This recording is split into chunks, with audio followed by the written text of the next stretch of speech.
Howdy, folks. AK here, back again with some more Zenless Zone Zero. No seriously major story related stuff today, just an event quest. And it's one that is a sequel to one I really liked. Remember Gravity Theater or Gravity Cinema? Whatever the name, the one where we went on a bunch of dates with characters at the movies, and I really liked that because it meant Wise going spending quality time with characters we rarely ever see most of the time, like Venus. Remember Venus? How much I loved Venus. Everyone loves Venus. We want Venus back. Anyway, that was great. Well, they made a sequel called Gravitational Storytime, and I'm very much looking forward to that, so I figured why not take the afternoon to do that, shall we?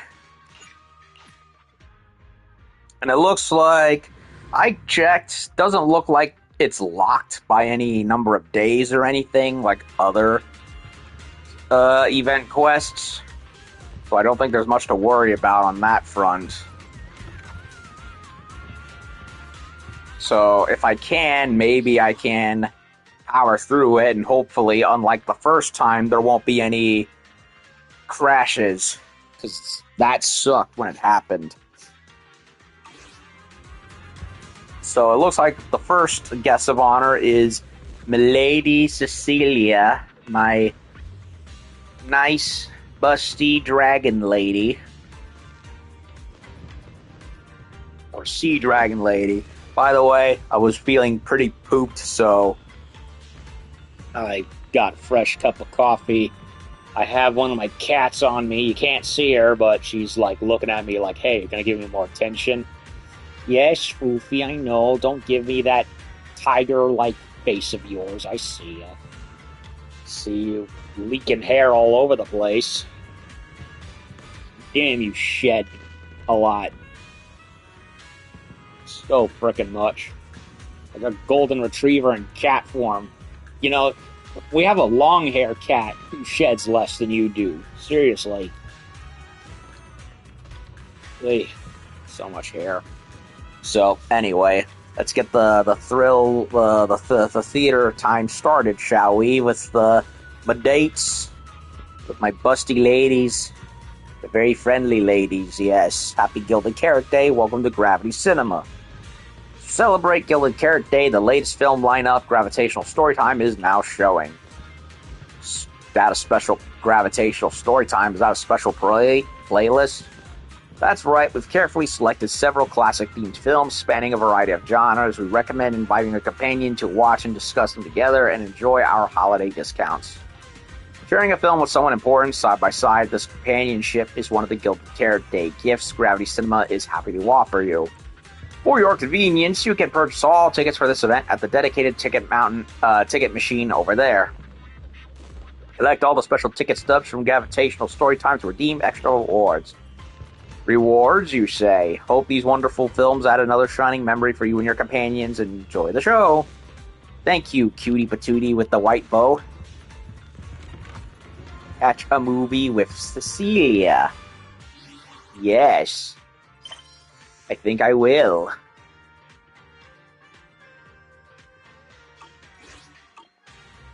Swig of coffee. Hold on. Why does that guy with the green striped shirt and shorts remind me of Steve from Blue's Clues? And there's not Venus right there, so anyway. Should you invite someone to watch this lineup together? Yes. You can invite your favorite agent to a movie here. Well, she's not really an agent, but, well, we're inviting her anyway. Maybe she will be an agent. Who knows? And again, I was wrong about Isolde. We all remember how that went. Silver screen invitation for Cecilia. The heartbeat. This flick looks pretty touching. Yes. There's a lot of things I would like to touch, actually. God damn it! I'm doing it again. This game has this effect on me. I'm sorry. I'm shameless. After the movie, you can check out the movie reviews here. This time, you can also unlock your own companion style based on your viewing choices. Okay. Pick what really feels right to you.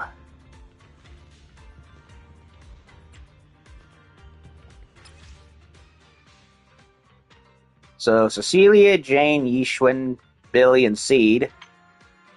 I would have thought we would have. Okay, so wait a minute.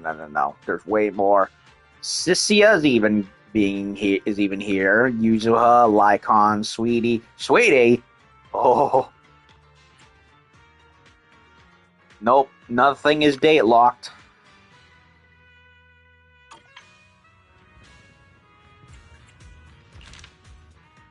The heartbeats. Child with congenital heart disease falls into a hollow. His mother disregards the advice of hollow investigators and forces her away into the hollow to save her child. Her only lead on her son's location is an app on her phone, and that monitors his heart. She follows every simulated heartbeat as she tracks him. Different dialogue branches and silver screen invitation can boost the corresponding companion styles. After watching all the movies, you can generate a report based on your highest stat and earn the corresponding title. Reports and titles can be refreshed infinitely, so sit back and enjoy. Okay. I don't entirely get it, but fine. I'm honestly, unless shown otherwise, I'm basically going to treat it like how I did the first time. Hopefully I remember how it works. Cecilia, cinema's first pact. What's Cecilia like when she's off the clock from being a music teacher at Angels of Delusion? Feels like a solid chance to get to know her better. Might as well catch a movie she's into together. Yes. Yes, indeed. Oh, God, she's gorgeous. Perfect woman right there. And there's a lot of them. The human heart beats around 100,000 times in a single day. This movie, the heartbeat looks really good. Not exactly what I'd call much of an icebreaker, but okay. Cecilia, want to watch this movie? If it's a good movie, I can recommend it to the little angels later. Manager, are you interested in this movie? I can grab 2 tickets.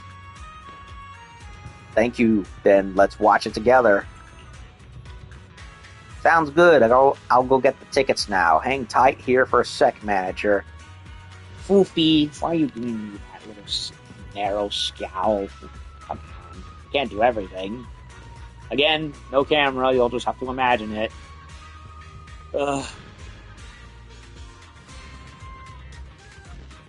There are some belly rubs.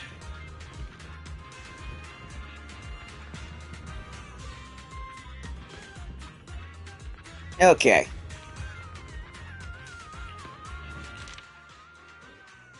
The heartbeat is the one she wants to do. So now that I think about it, let me share stream Twitter for a moment.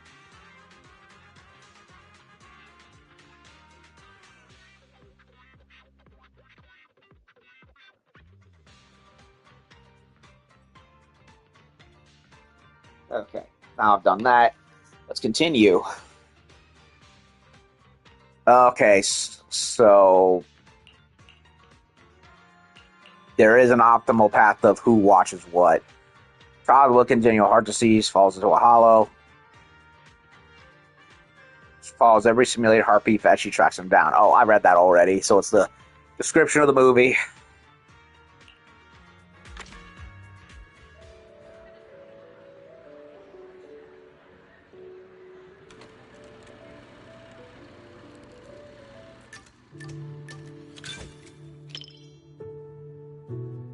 Cecilia gracefully takes her seat, looking forward to the movie.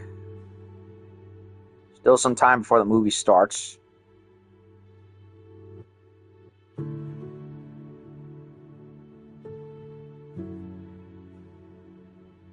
She doesn't. Doesn't she need time to herself?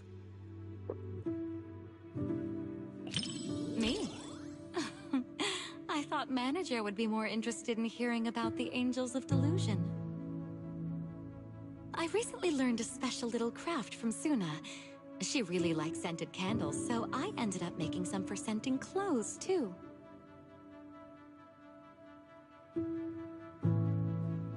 Cecilia raises her wrist and a faint fragrance wafts from inside her sleeve.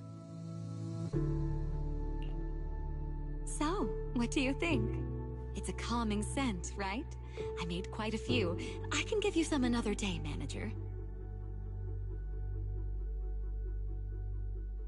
The movie begins, and the once warm, cozy, everyday life is suddenly shattered. Kid falls into a hollow. The mother resolutely steps into the hollow, following trembling ECG traces.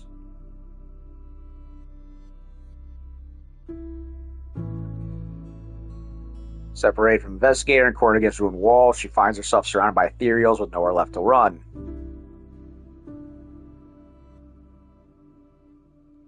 Her phone falls in the moment. She's swept up in the hollow disaster, and you feel Cecilia's breathing stifle.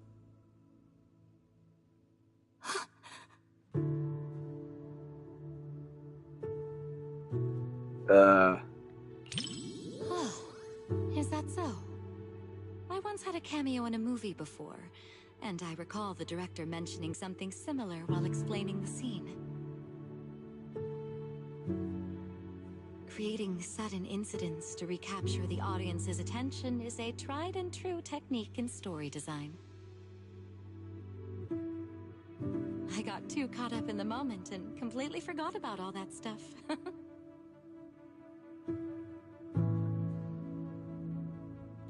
Drawing people in, blurring the line between reality and fiction. Perhaps that's the magic of cinema. Line. Don't you understand? Even if your kid wasn't trapped by the hollow, there's no way he would have made it. Stop fooling yourself! For a mother, only what she sees with her own eyes is real. Besides, my child hasn't given up believing in his mother. His heartbeat gradually calmed down. He knew I would definitely find him. Child is transported through the hollow again and again, making him impossible to locate. Mother gets caught up in a crisis. Atmosphere grows tense. Everyone is worried for this parent and child. Everyone lets out a collective gasp as the ECG reading on the phone screen returns to normal. Cecilia seems unusually quiet, her normally soft breathing barely perceptible. You turn your head to catch a glimpse of her expression. Teardrop rolls down Cecilia's cheek under the dim light of the cinema. It shimmers with a pearly iridescence. After a long while, a single sob finally escapes. Aww. Sorry, Manager. I got a bit carried away. Aww. Cecilia takes the tissue. Her slender fingers brush lightly against yours, leaving behind a faint, cool touch. It's just that seeing hope rekindled for this mother and child, after all the hardship they've endured, it truly moved me. We lived through the fall of the old capital. We all know just how rare miracles that avert disaster truly are. Even if it's only fiction, witnessing such a miracle is enough to bring me comfort. Because I can't help but believe that such a possibility will always exist. Yeah, I had a very similar experience with the movie Oblivion. That one actually got me teary-eyed. One of Tom Cruise's most underrated movies, in my opinion. You finish watching The Heartbeat with Cecilia. As an agent for the Angels of Delusion, Cecilia must really relate to the mother in the movie. Rather than calling it bravery, I'd say everything she did was almost instinctive. before her mind could even catch up, her body had already made the choice. I totally get it. That feeling when you'd risk everything to protect someone. If anything were to happen to the girls of Angels of Delusion, I know I'd be just like that mother. Even if it meant facing immense danger, I would still search for a way to save them. That won't happen. Of course. They're all going to soar smoothly all the way to the top and become the most dazzling angels there are. It didn't click green for some reason. Your movie rank with Cecilia's reached soulmate. Hollow, humans are insignificant. Yet, the Hollow cannot erase the bounds of emotion. In the face of this disaster, the mother held tight to this lifeline, finding her child through the sound of his heartbeat. That was such a great movie. I'm so thankful I got to watch it with you. And again, I maxed out the points, so maybe it didn't need to take the credit because I maxed out the credit. Yep. Only obtained movie notes. The only force that can overcome hollows and destiny itself. Maybe it's just a heartbeat connecting a mother and child. So gravity soulmate. So yeah, I maxed out the points, so it didn't really need to count. Although I still clicked it anyway. Because why wouldn't I? Thanks for sticking with me through the whole movie, Manager. Heartbeat really is a perfect name for it. While watching the movie, I shared thousands of heartbeats with you, Manager. But should I recommend this one to the little angels? Yeah. The story's great, but it feels like Arya and Suna would be crying the whole time. Fuck it. Watch it with them anyway. Let's watch it together another day. That actually sounds like a good idea. When the time comes, I'll need you to help me take care of the little angels' emotions, Manager. Well, if she's their surrogate mother, then I'm their surrogate dad, or older brother, I guess. Yeah, I think older brother's more fitting. I'm gonna need another coffee.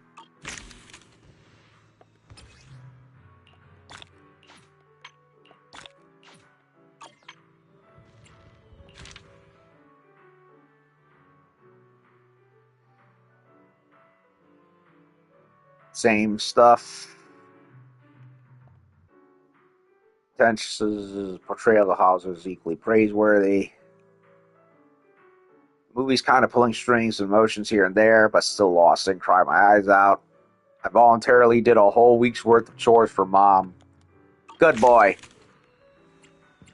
Mom raised you right.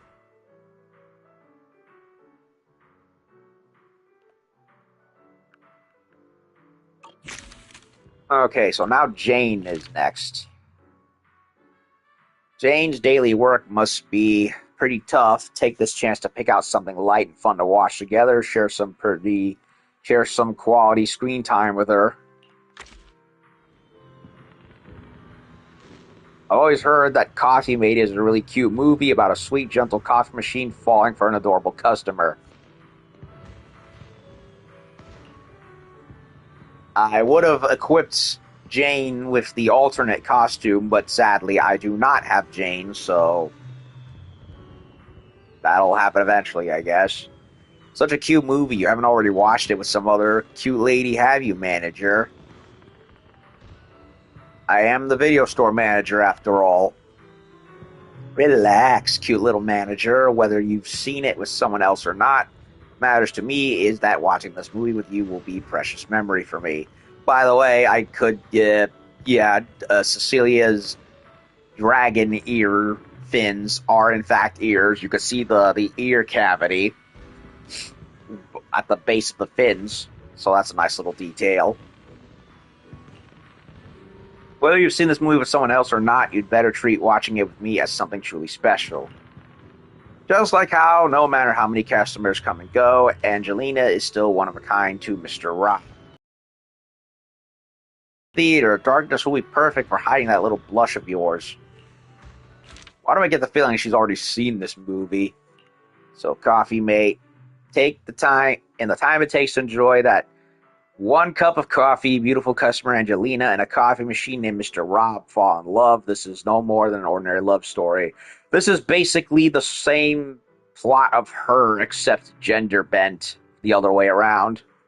A very successful, small budget film. All scenes take place in a coffee shop. Excellent camera work and a variety of clever situations makes for an interesting viewing experience that keeps the audience invested. And that reminds me, I'm going to need to get more coffee in a little bit, but let's do this.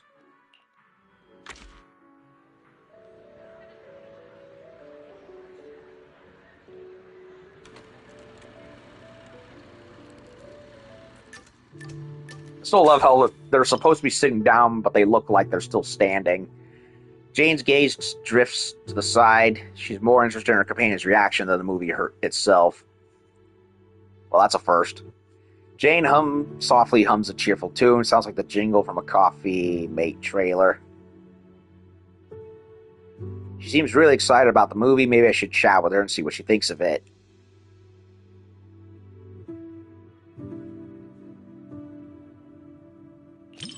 Oh my.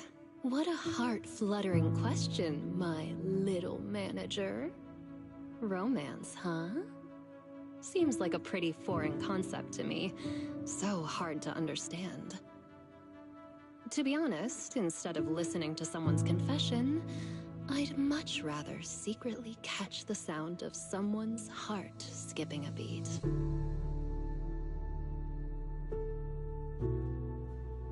Angela, keeps coming back to Mr. Rob's coffee shop. Mr. Rob keeps preparing mochas with double syrup. The chocolate and syrup completely mask the taste of coffee beans. Angelina doesn't even like coffee at all, does she? Plot holes? I don't really see it that way. A girl who doesn't even like coffee insists on visiting a cafe every day, only to develop a crush on the quiet, reserved coffee machine. A foolish construct that runs the same program for every customer day after day suddenly develops an unexpected bit in its code, one sparked solely for the girl. But it's exactly these little, irrational moments that make emotions in real life all the more special. I suppose that's one way to look at it. Is this latte art a habit of yours? Or a secret love letter? Customer preferences detected. Double syrup with 0 loneliness concentration. Never mind. I like it anyway. Mr. Rob, the machine's mechanical monotone monologue as Angelina bursting in a fit of giggles. He said it was soothing, but that didn't sound soothing to me. Jane lets out a soft laugh beside me. The lines are goofy yet somehow touching. Like those cheesy lines from an old high school romance movie. A couple used to death, but somehow takes new life and coming from the machine. Hey, are you sneaking a peek at me, little manager? It doesn't quite make my heart race the way that I imagined it would. Maybe it's because the plot just isn't all that exciting. Or is it because you're simply too used to watching movies with someone else, manager? Or maybe, is watching movies with me really that boring, manager? That's more like it. My heart is racing. I guess if it's a default answer, then it doesn't matter. You finish watching Coffee Mate with Jane. Theater lights slowly come up and as the audience begins to file out. Looks like most of the audience here are couples. Whoa, whoa. I knew you'd feel the same way, little manager. People I perceive as cute people can perceive cute things the same cute way as cute me. Okay. That's a lot of cutes. kind of tongue twister are you reciting? So cute. Compared to convoluted dialogue and pretentious foreshadowing, I definitely prefer this kind of simple and cute little treat. Aw. Next time you get more sweet treats, be sure to recommend them to me too, little manager. The movie rank with Jane has reached Gravity Soulmates. Movie reviews? Maybe it's best to leave all that deep, highbrow stuff to you, huh? If I absolutely must. The movie is simply adorable, and so is the person I watched it with. It's hard to tell from a distance, but the zoomed in camera makes it where I can clearly see that Jane's red nails are end in a point in pointed tips, which is, yeah, that fits the rat motif. So she's kind of like Caesar, has a tomboy energy but has a soft side. After watching, I kind of want to open a coffee shop too. Would you keep coming back to a place just for someone? Otherwise, ordinary street became the most special place of all. Even caffeine, once unwelcome, has become the sweet scent of happy memories. Memories sure do put a filter on everything. Jane, do you have any special place like that? Of course I do. The back door of the public security precinct. Between the ruthless criminals and even my more ruthless boss, I end up there all the time. Just kidding. As for where that special place actually is, I'll tell you someday when the time's right. I would have thought she'd be doing this to Seth. Lord knows they had a little bit of a thing going on. Whether it's the cinema or the public security precinct. See you next time, manager. And just like that, I'm going to go get myself another cup of coffee, so be back in about 10 seconds. I am glad I prepped it.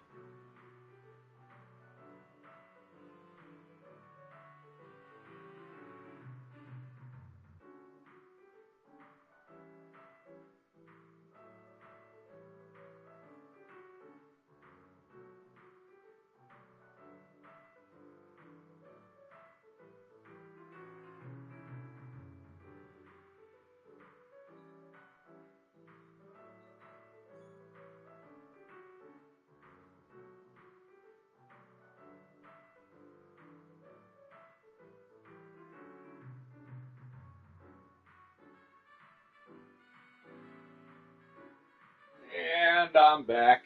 Had to go get my coffee, mate. In a word, in a sense. Ugh. And how would you have a relationship with a coffee machine? Like, how would you even do it? You know what? I don't get it. Fuck it. It's a movie. And this is a video game. Some things are... I'd like to get this, please. Thank you. Hey.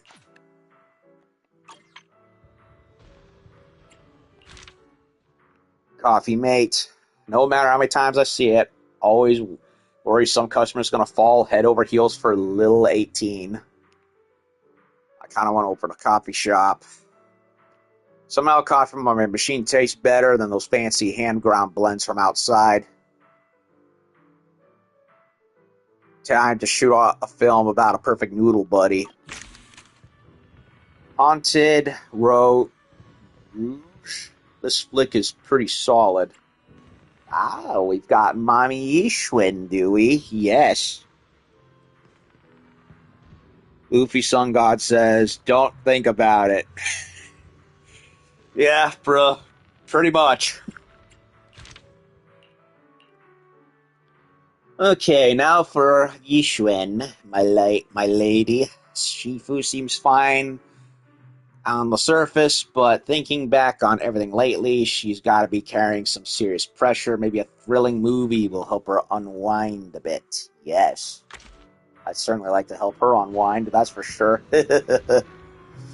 Oy vey. Haunted Rouge actually looks pretty good. This film was shot on location at Wi-Fi, even though it's familiar scenery, seeing it on a big screen feels different. Watching a thriller this late might make you a little uneasy. If you're not into it, we can pick something else. No need to push yourself. I'm okay with it. You're in a good mood today. All right, let's go with this one. Invasion next. Okay, so it's not in complete order, but it will show the flashlight to show what's preferred.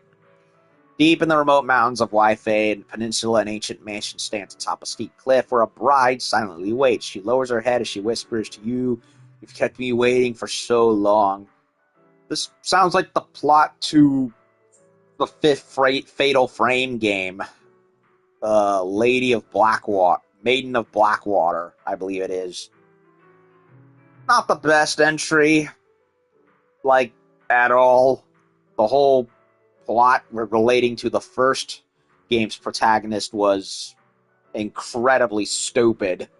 The actual main character was very good. I haven't played the game in a while, so I can't remember the names. But if I had to pick which one of the two Fatal Frame games I have played, I can say that Mask of the Lunar Eclipse is probably my favorite.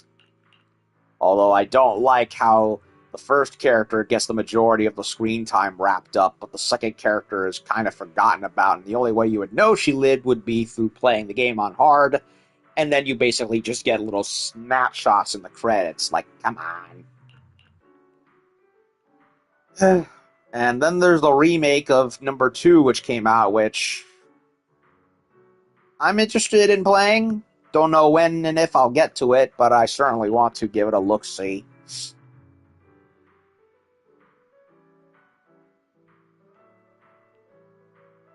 So,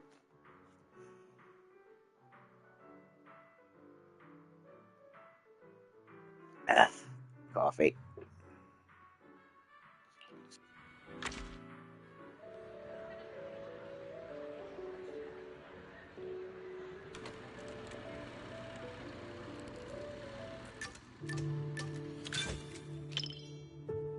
Yishuan seems pretty into the movie. I didn't expect this many people at a midnight showing. Then again, I guess some people think horror movies hit different at night. Can't say they're wrong. The air feels heavier after dark. Wise, coming here at this hour? You're braver than usual today. I see. Having company makes it easier to stay composed. But even if I weren't here, I doubt it would make much difference. It's just a movie after all. It's not like we're actually running into evil spirits. But if you do get scared, you can lean closer to me. Yes. Move closer to Shifu. Faint smile flickers in Yishuan's eyes. That was fast. Though I suppose it never hurts to be prepared. All right, looks like it's about time. The movie's starting. Light slowly dims as the opening score begins, mixed in with our faint, nervous breaths of the crowd, and the movie starts. Gate of the old mansion creaks open with an awful scraping sound, and there's pitch-black darkness beyond. There's a few eerie, muffled giggles. Where's the camera obscura when you need it? Audience tenses up, someone letting out a quiet gasp. Shiva doesn't look scared at all. She looks almost entertained. Well, I guess, why don't I get the feeling you're excited? The strange creature in this movie is kind of interesting. It's not very powerful, but it knows how to put on a scary act.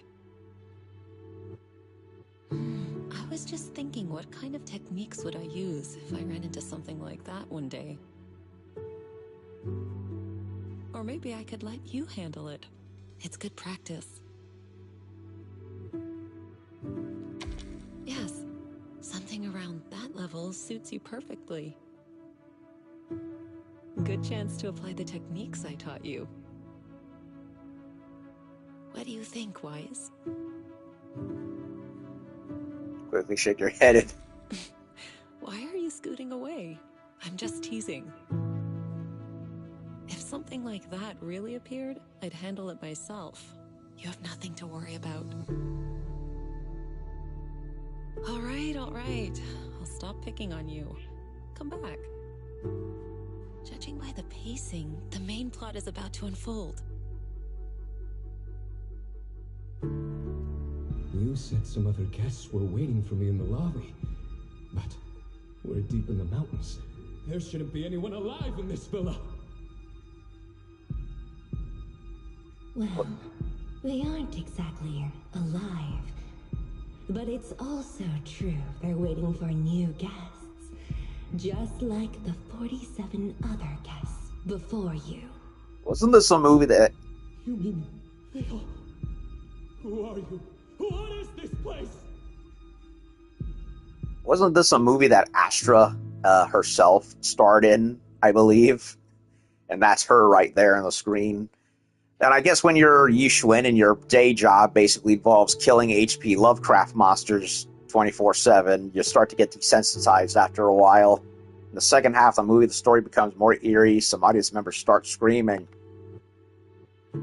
Tense up without realizing it. The next scene could jump scare you at any moment. Dude, you feel a little light tap on your arm. When you turn your head, Shifu's watching you with a gentle look. Make your move, Wise. She's right there. Do you remember the meditation technique I taught you? When your thoughts start to wander, just bring your awareness in your palm. Stay focused and feel the energy flow. She leans in and takes your hand. She taps lightly with her fingers. A warm sensation spreads through your chest.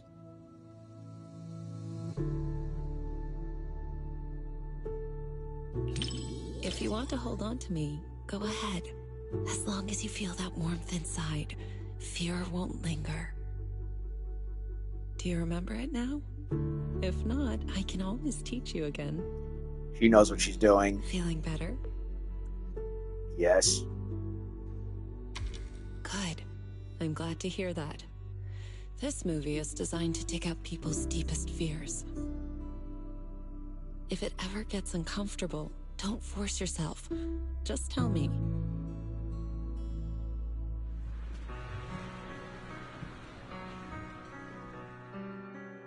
When the movie ends, Shifu seems to have much to share. You weren't the only one feeling tense. Quite a few people around us were startled as well. That creature in the movie isn't actually especially powerful. But it's good at using hints and atmosphere to stir up fear and unsettle people's minds.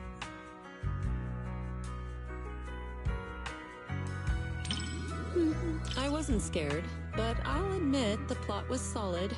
Some of the shots built suspense nicely. That said, I do wish they'd explore the creature's unpredictable side more. Not really. If the creature's appearance had been depicted with greater nuance and realism, the movie would have had more practical value. It could have served as useful reference material for you, Fufu, and the others. A proper lesson in warding off misfortune. All right.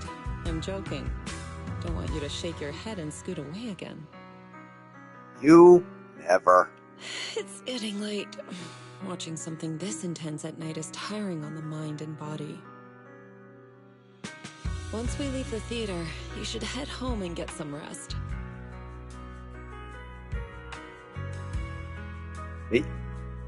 Soul rank. Watching the movie with you does feel a little different. With someone familiar sitting next to you, all those strange things on screen start to feel like they're happening right beside you. If you're up for it, we can come back and watch another movie together sometime. Yes. Shifu says the vibe's solid overall, but if we could spice up the details and the weird stuff, really amp up that mystique factor. Pulling away would be the opposite. I'd be going for stroking that luscious white hair and, well, wanting to sink my face into those pair of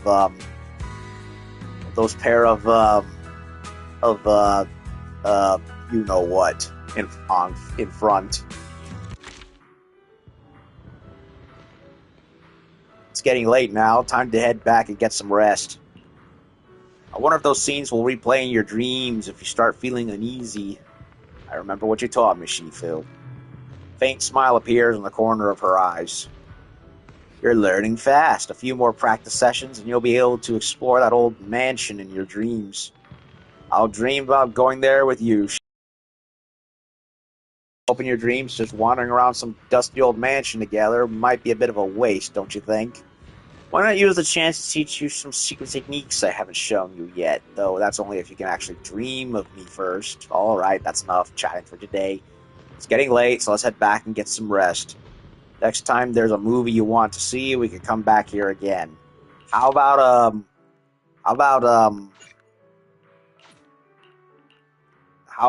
a triangle with you and Xiaoguang? That'd be a dream right there. So Billy Boy is next.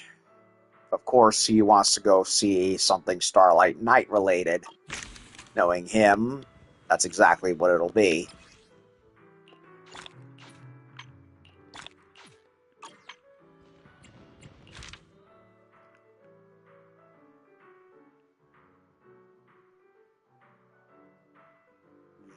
Next time, let's watch something a bit lighter. Don't know much about the Waifei Peninsula, but I'm never going there in this lifetime. Dude, you're missing out.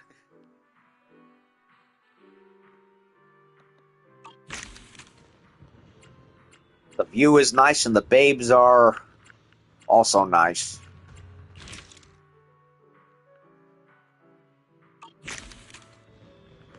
Okay, so Billy Boy is next because of, I'm surprised we didn't have a theater date with him last time. I know it was with Anby. I could have sworn Nicole was there too, but I can't remember.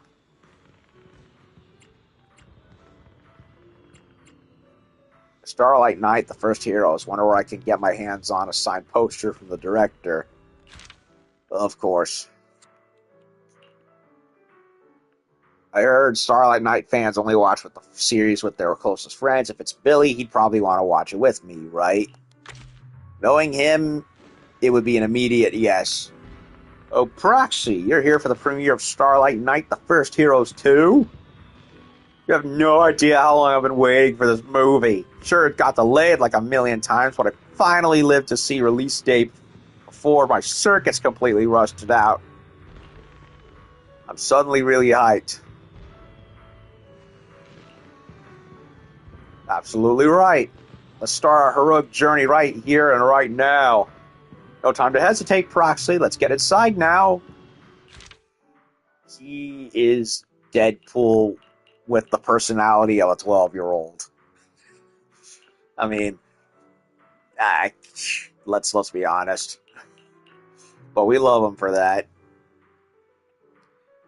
Starlight Knight, the First Heroes, a tokusatsu blockbuster, entertaining action movie shot in the style of tokusatsu shows from the old civilization, tells the story of a brave Starlight Knight who battles humanoid monsters to protect the city. Does that mean that Wise may have Godzilla stored somewhere? I wonder how many movies they might have made by that point, if assuming they did.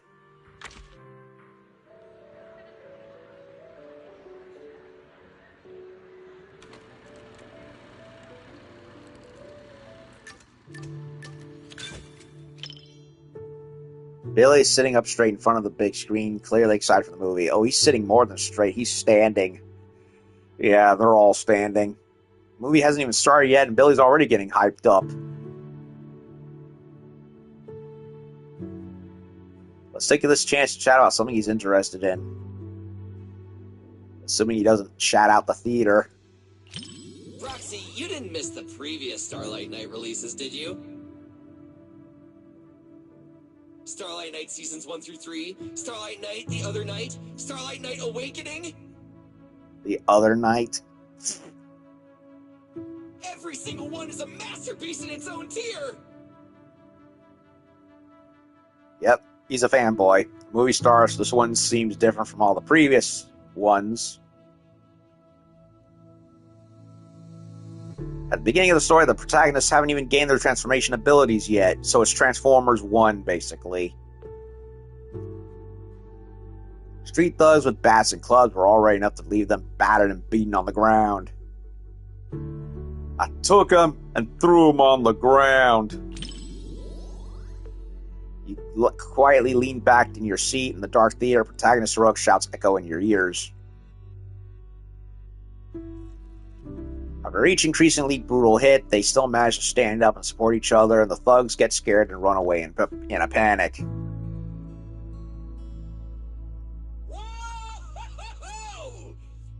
Uh-oh, he's definitely... As expected of Starlight Knights, you never give up, no matter what! He's definitely gonna run people out of the theater.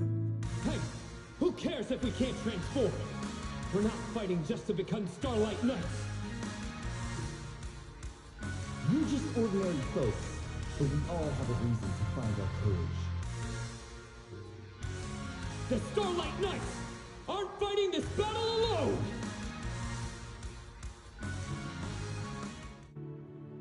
Billy's body tenses up as he sits upright in his seat, eyes glued to the screen. Terrifying monsters descend upon the city as citizens frantically evacuate.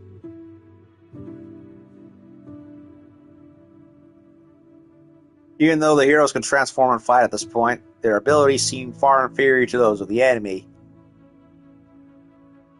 Damn, his eyes are practically bulging out of his chassis. Seems like no one could help them in this critical moment. They'll win. Billy hesitates for a moment, then nods firmly. Screen's glow flickers across both you and Billy's faces. The turning point emerges as ordinary people who should have fled stand united before the heroes, led by a nameless, intelligent construct. People bravely take up all sorts of makeshift weapons. It's freaking Zordon, probably. So even ordinary folks who keep pushing forward can become heroes. I know they'll win! I'm reminded of Power Rangers in Space, where everyone... Starlight Knight, the first heroes, comes to an end. This time the credits seem particularly long.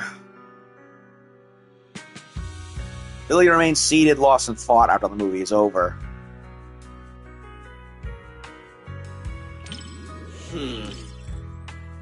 The director did say in an interview that the plot of the movie might be a little different than what Starlight Knight fans expect.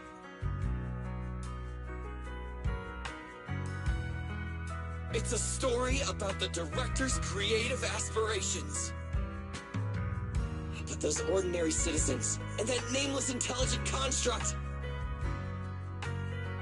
were truly brave enough to be called Starlight Knights.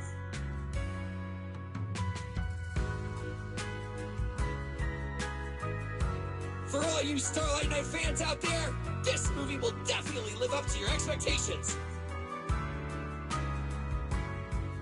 For those who aren't Starlight Knight fans yet, it's your perfect chance to become one!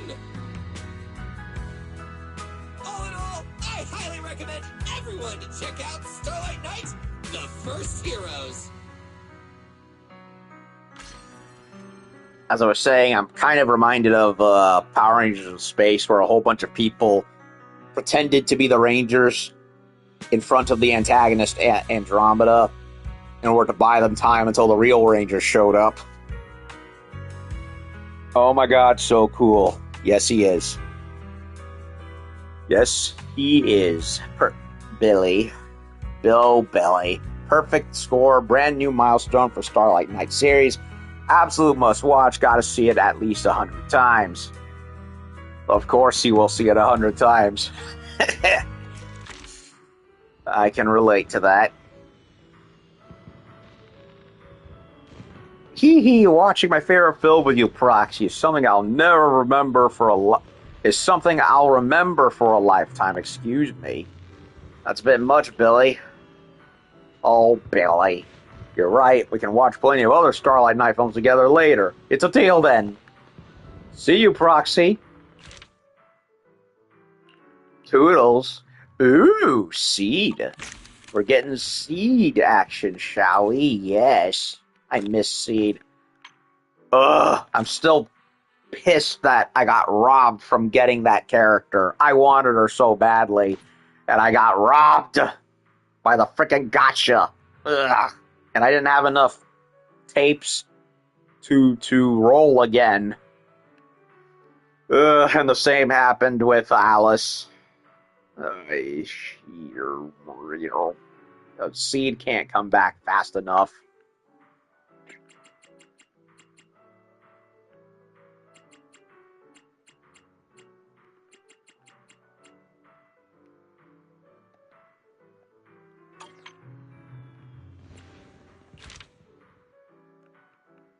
It's not just the 6 fights, the story's whole hero theme hits different and stays with you.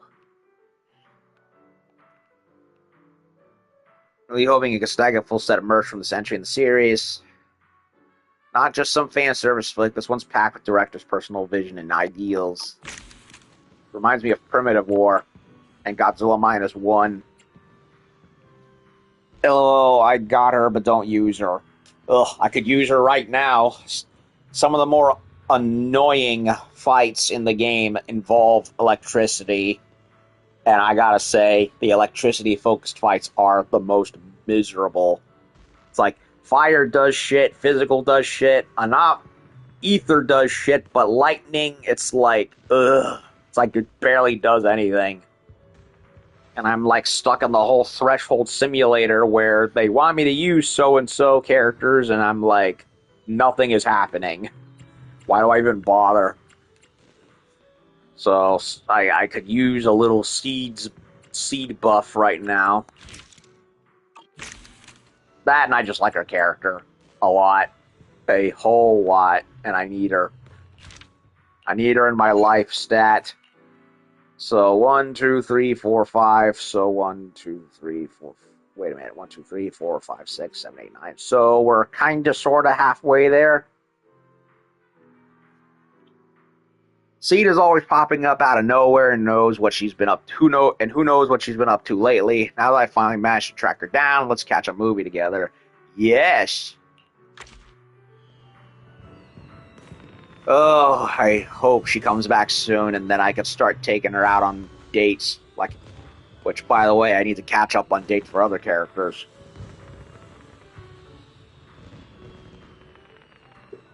Also, she's like one of the, if not the only blue-haired agent in the game. Everybody else is either blonde or dark brunette with red highlights, or green. Not that I mind. Those are all cool styles, but it's like a little variation is nice. The feet. Oh yes, definitely the feet ministry character, if ever there was one. Fleekazoid would probably lose his marbles over her. Yo-ho, Proxy, you here to catch a movie too? Oh yes, especially if it involves you. The other day, Orpheus said she was going to the movies and she came back with her face all tear-stained. So now I'm really curious about that movie. 7710 and its cat, what was actually about. Since we ran into you here, how about we watch a movie together today? Honey mixed into coffee actually tastes surprisingly good, you know. That's a weird way to put it, but sure, I'm in. Don't worry about it. Then for the next few hours, you're all mine, Proxy.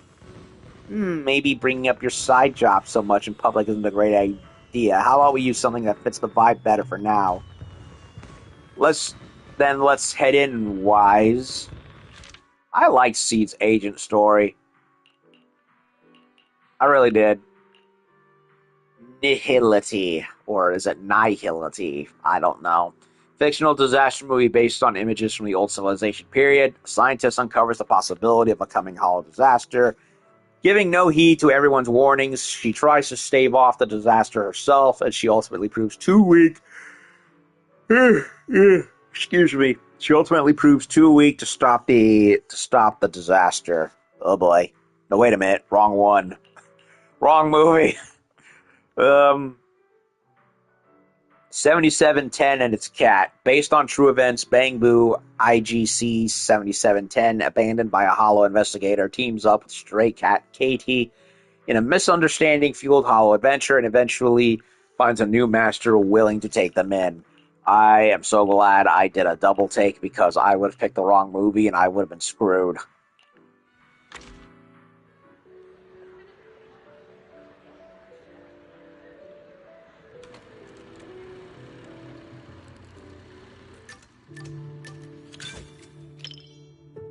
Seed waits eagerly for the show to start, subconsciously swaying from side to side.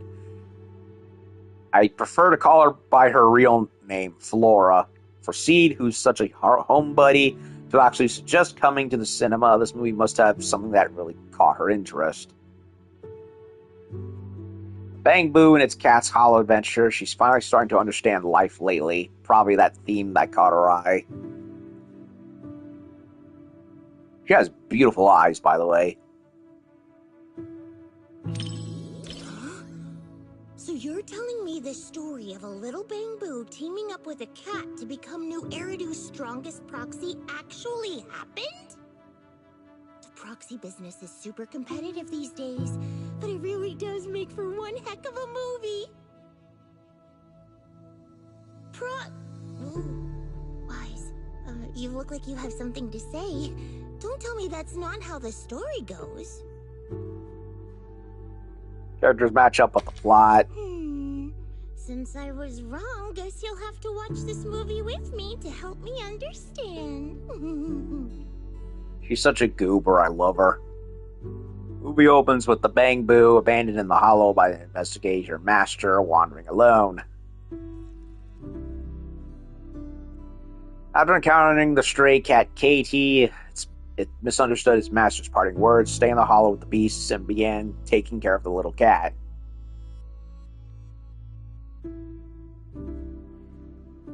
'77, who had only dealt with humans before, made quite a few blunders with Katie, at first causing waves of laughter.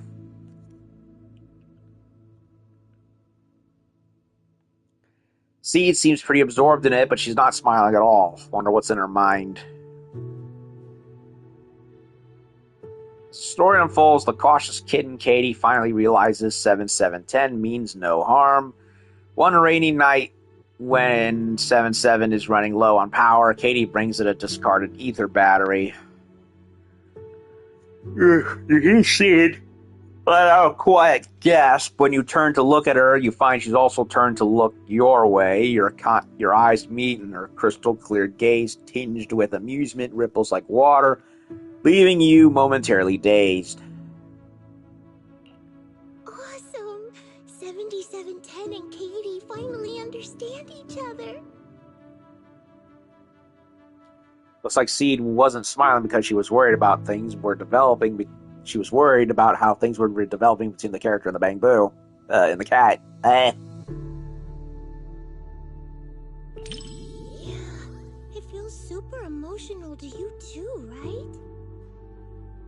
Yeah, it makes you think. Yeah, everyone's smiling, but connecting with a kitty isn't easy. 7710's really putting in the work. Even if we can't understand each other's feelings at first, as long as we keep paying attention to one another, we'll eventually understand each other's hearts. Like how you noticed my change in mood right away. That, and we had a whole Kittens for rescue targets is clearly defective. I apologize, but we'll need to recall it. whole story arc about her in that regard. Don't worry, we're just gonna wipe its memory and reprogram it from scratch. Hey, what are you doing? It saved Katie and got her out of the hollow! You can't treat it like this! Katie, take 7710 and run! 7710 finally leaves the hollow to little Katie and finds its former home, BHIA. The association finds the owner to adopt Katie, but plans to recall 77 for disposal as a defective product. Oh, come on! Finding this suspicious, Katie's new master holds off the investigator, letting 77 and Katie escape to search for clues. Once again embarking on their adventure, they return to that mysterious building they stumbled upon in the hollow, and one that seems connected to the association.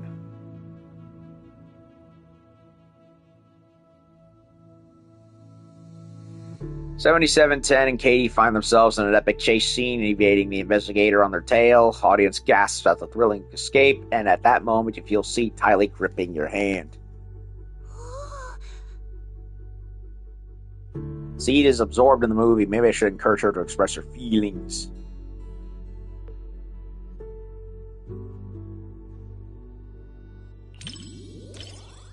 The response pulls Seed back to the present. She gently lets go of your hand, seeming a little bit lost for what to do next. For some reason, seeing the three of them forced apart makes my heart ache, like a blast crawler trapped in a wooden barrel. So I was just thinking, I should team up with Seed Sr. and break through the screen to help them.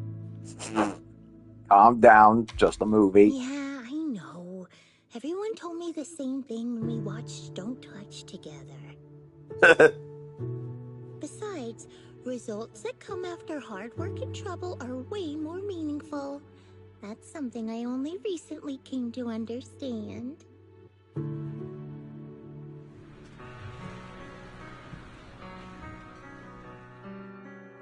Finished watching 77 and its cat together with Seed. Is it just you, or does Seed seem much more open with her emotions than when you first met? Maybe she's imagining herself as one of the characters trying to understand the hearts of others. Let's try asking her about it.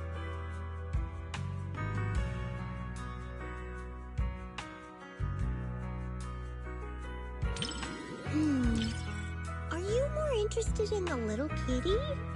I'm actually more curious about that little bamboo called 7710. Maybe it's because we're alike. We both struggle to understand how others' emotions work. I really hope it finds a family of its own. But I just looked up its real-world prototype.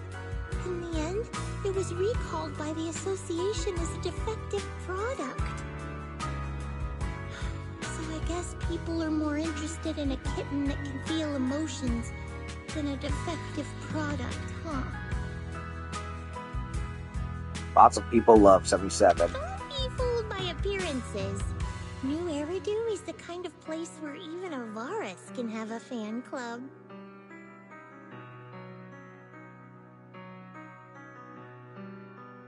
Thanks, Wise. Proxy, I knew it was the right call to watch this with one of my own kind. Whether I'm a bamboo or a cat in the future, you'll be my adventure buddy either way. Well, of course.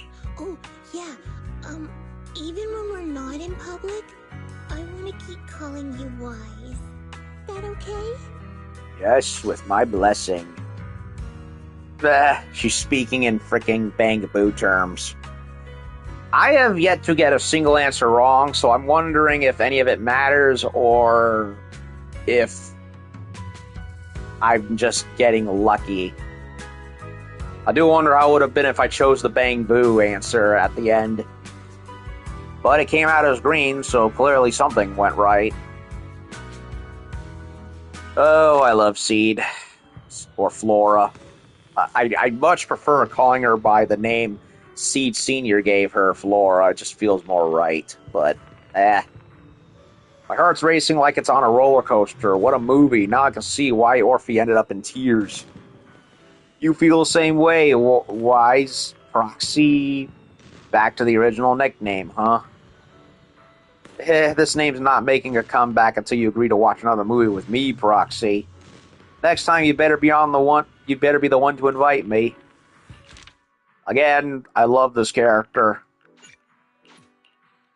So the snake girl is next, surprisingly.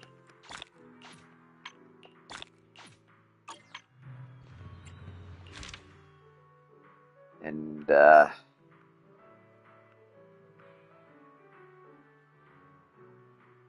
Little Bang Boo playing 710 killed it.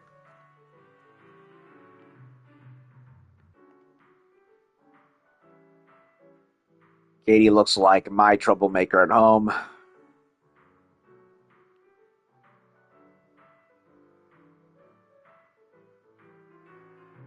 Rumor has it the premiere sparked a wave of boycotts and complaints against the HIA. Ugh.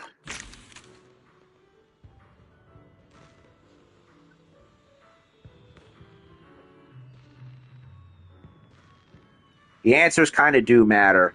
Yeah, I feel, yeah, it's just some of them are tricky. Like the last one with the whether it's the cat or the Bang Boo, I went with the cat, but both seemed like they could have been correct. But the only other time I can remember where I screwed up was with the original Gravity Cinema, where Weiss took Miyabi out. I got the last answer wrong about whether she liked the movie or not, because the way the question was framed had me very confused. And then I tried it again, and I got it right the second time. So I don't know if I'm just either lucky or I'm just good at comprehending the sentences. Then again, I am a heavy reader, so I guess that comes with something. So Sissia is next. Stray Paw sounds like just like Lady Sissia's biography. I love it. Lady Sissia. So yeah, she's supposed to be coming up soon. Whether I don't know if she's coming out at the same time as Nangong or afterwards. I want to say probably afterwards, unless they do what they did with Xiaoguang and Zhao, where they gave you Zhao anyway, simultaneously with Xiaoguang. So, kinda, if I would have loved it had they been able to get away with making Sissia a full-on Lamia, with the whole legs being turned into a snake tail. But they went with the tail coming off above her ass like every other fire end, so I guess it's fine. It is what it is. I feel like Sissia is another character that is based on the old nun character that was originally supposed to be what Lucia was. But for some reason, that character didn't work out, and so they kind of like split her in two, with Lucia proper being the little mage with the book, and then Yid Hari being, well, at least in terms of weapon and overall appearance, minus the nun part being what was that character going to be that character, what with the Warhammer and all. So everything minus the nun get up. And then you have Sissia, whose dress code is very similar to that nun or maid. I would say closer to maid or secretary look, but with a bit of a pop idol look to her, I suppose. That, and she carries a pet snake around with her with a dorky bow tie. Since she hasn't been sent on a mission by her boss on her day off, maybe she'd have time to catch a movie. Also, she definitely knows what she's doing with that snake, because look at how the rest of it curls around her right double D and curls around into under the shirt. MiHoYo, you're not slick. I know what you're doing. I have to admire that blatant, shameless dedication right there. Also, is it just me, or is she wearing the same onesie as part of her clothes as Jane has for her new bonus costume that they gave out. Yeah, it has to be. The only difference is some of the variables, like the poofy skirt, which I'm not a fan of. I would have preferred the skirt to be more straight, pointed down, kind of like Tifa's in the Final Fantasy VII remakes, but whatever, that's just my personal taste. Her gameplay would have been very interesting if her lower body was just a snake tile. I know, right? That's what I would have liked had they gone all the way with it, but I don't know if there was a limitation of some kind or what. Or maybe they couldn't. I don't know. I mean, you have full-on freaking bears. So I guess what was stopping them from doing that? Maybe a tech limitation? I don't know. Maybe. Snakes coming out of the apple. Yeah, pretty much. So, yeah, not a fan of the poofy skirts. Would have preferred it pointing down, but otherwise, yeah, you can kind of see similarities with Yeet Hari. And they definitely took part of it and made it into Jane's new getup as well. That you could get. I knew it. You are still alive, huh? I came all the way from afar, caught your scent, and followed it right into this theater. I think it might have just been they didn't think of it. That is probably likely, yeah. Although, it would have been cool if they had done it. The whole Lamia snake leg tail thing, but yeah, whatever, it is what it is. I haven't seen Sissia since she ran off alone in the hollow last time. Yeah, she even has a little bit of Dai Lin's character design thrown in, what with the sleeves and the black and white sleeves and the little ball things. I don't know what those ball things are. I don't know, probably something Chinese or Japanese. I don't know. Weird. I'm not the biggest fan of ball things hanging off, but whatever. All right, decision made. You're my investigation today. Target for today. You suspicious little video store manager. Whatever you're up to, I'm tailing you. Who knows? Maybe there'll be a bonus costume for her eventually.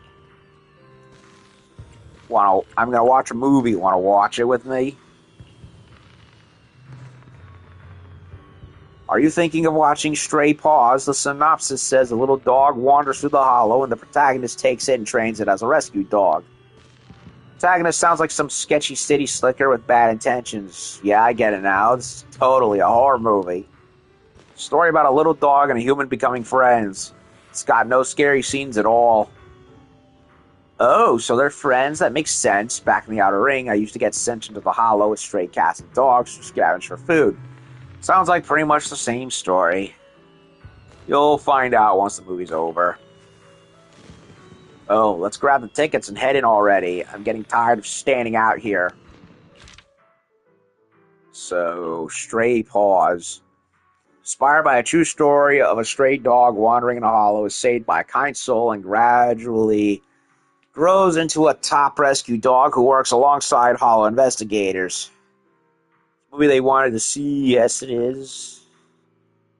Sounds like Lady Sissia's biography. She isn't even a playable character yet, and we're already taking her out on a date.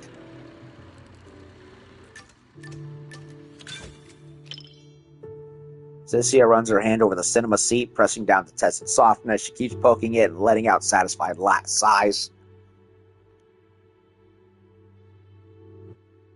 Before the movie even starts, she's already completely melted into the warm theater seat.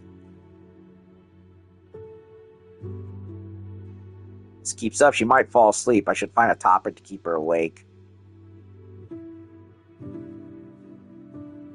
Maybe I should ask her about stray dogs. Boongo stray dogs? Well, if you're gonna keep a dog, you gotta feed them.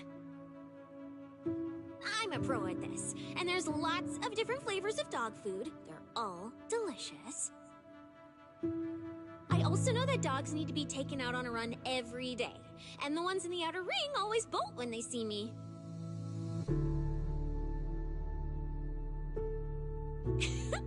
I really can do everything, right?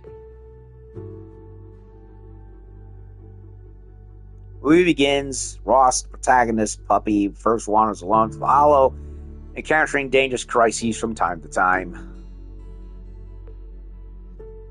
The next scene, a massive shadow lurking off camera slowly creeps towards it once again. As for Cynthia, she seems completely immersed in puppy Ross's perspective, anxiously curling her legs. Until the camera pans, revealing the truth. This time, it wasn't a terrifying ethereal approaching, but the movie's protagonist investigator. What do we do? We're gonna get caught? I'm just a little pup. Wise, didn't you see this wasn't a horror movie? An investigator gave me some food. Looks like he's not half bad after all.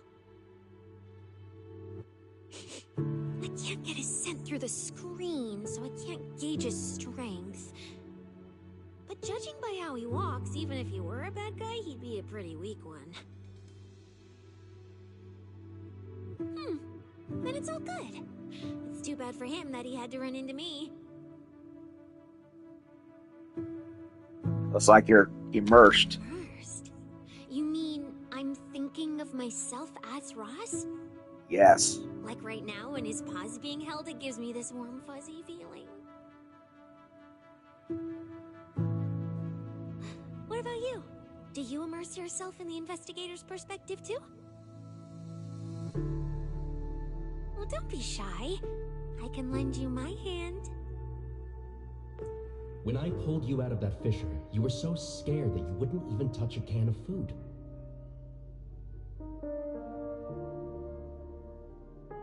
Who would have guessed I'd be counting on you so soon? Here, take the leash. This time, it's your turn to lead the way.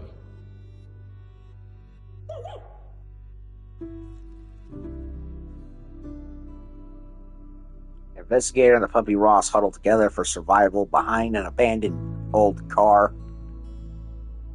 Cynthia holds her breath, eyes locked on the screen.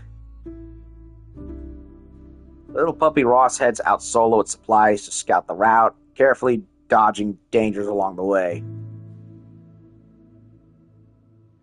As the plot unfolds, Ross finally finds a way out. Cynthia relaxes too, her clenched fists loosening. Turn your head and notice she's also turned at some point and is looking your way.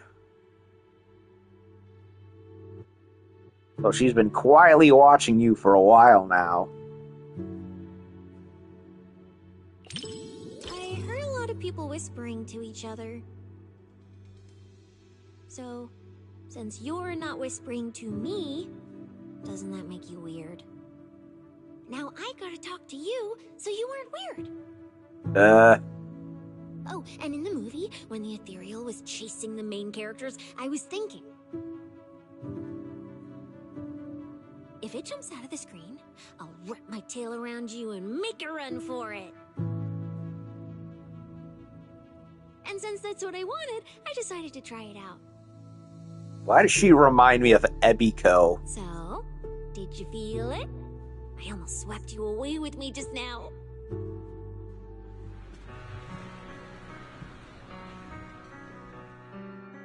Finish watching Stray Paws together with Cynthia. I feel as if they have high quality equipment, I'm sure they could do. Maybe they didn't think of it. Maybe because she would have looked weird compared to the other characters with 2 legs. Probably. Finish watching Stray Paws together with Cynthia. Cynthia reminds me very heavily of the VTuber Ebiko. I mean, she's a tiger prawn, but not a snake, but the general design and personality, especially in the face, reminds me of her way too much. Blondish hair and all.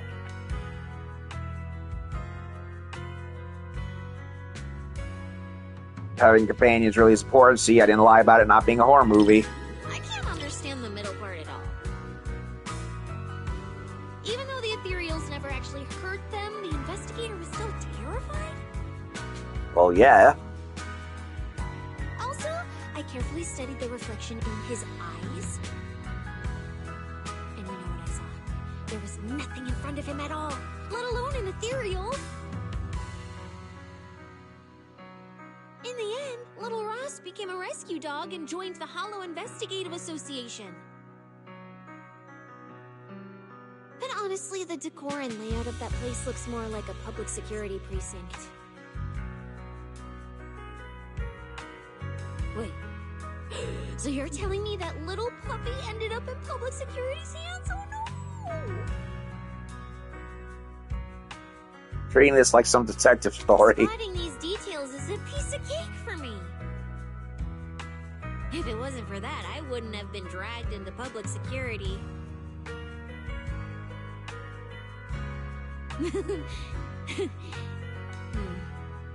Let's not talk about such awful things.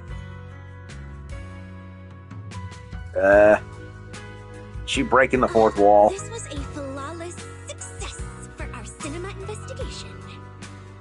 Not only did we find nothing, but we also wasted so much time. Another day of slacking off under the boss's nose. So, she'd probably get along with Asuma. Apply to come back and investigate again. Sweet.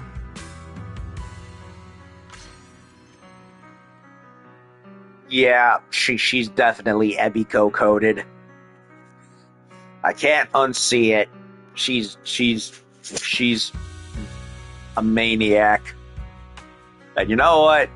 Kind of cute. That first bag of dog food protagonist gave the pup. I've had it. It's fire.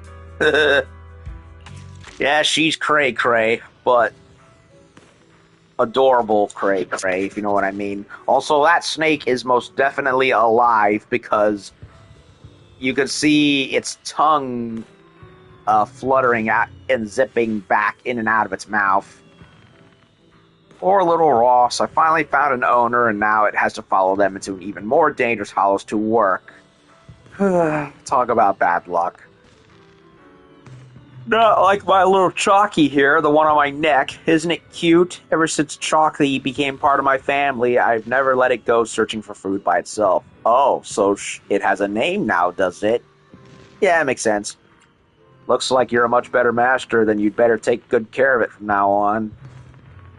What master? She's family. Chalky might be a snake, but to me, she deserves a lot to live more than a lot of humans do. Got plenty of bamboo at home, right? Just think of it about it that way, and you'll get it. Damn it! Looks like it's time to report to the boss. I have to head back now. No choice. Gotta go right this second. See you next time. By the way, I noticed she has chain cuffs on her sleeves. Was she a convict? Was she a convict? 1, 2, 3, 4, 5, 6, 7, 8, 9, 10. Wait, instead of 9, it's 10? Yeah, it's 10. I kept thinking it was... The immersion time said 11, but I think the final one has to do with, like, the last little bonus or something. Here it is, finishing watching all movies. I look at the select screen, it says 9, it's like, no, it's 10. It's always been 10. It shows it right there on the main screen, right there. My brain's fried.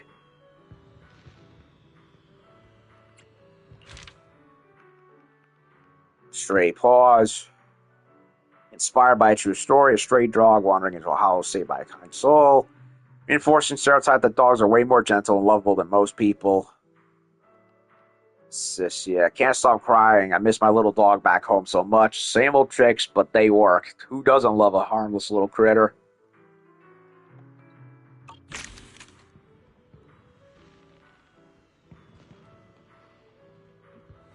Now it's Yuzuha. Don't touch. Yeah, this is the one I want to rewatch. Okay, so she's watched this before.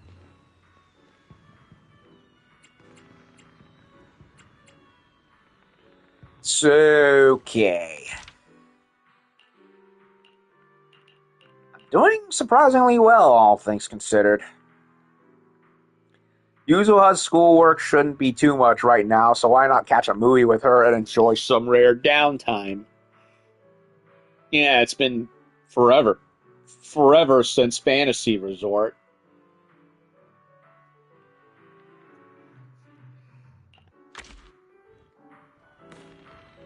I've watched Don't Touch on videotape before, but I've never had the chance to see it on the big screen. I can't tell you how much I want to watch some old Godzilla movies on the big screen, man. Ugh. Do you want to watch this one, Yuzuha? This totally feels like your kind of movie. Hee, right? Even though every genre has its own charm, the ones that keep you guessing are still the most fun. It may be a fantasy film, but there's a lot you can really dig into, and that ending, no spoilers. I almost got too excited and spoiled your viewing experience. Looks like the next showing starts soon. Want to grab tickets and head in? The movie is Don't Touch. Simple title. Sudden visit of beings from off-planet does not bring the conflict that was expected. These aliens are slow to act and intellectually inferior. Dr. Samir, who is in charge of the investigation, discovers they have a very special ability, and that is touch. After touching anything, they are able to imitate and change into it. And the investigation team led by the Doctor begins a new research program to try and transform the aliens into human-controllable tools and even resources. What the team doesn't know is that the first target the aliens come into contact with on Earth was Dr. Samir himself. Well. So, is it like John Carpenter's The Thing? Or Invasion of the Body Snatchers? I don't know.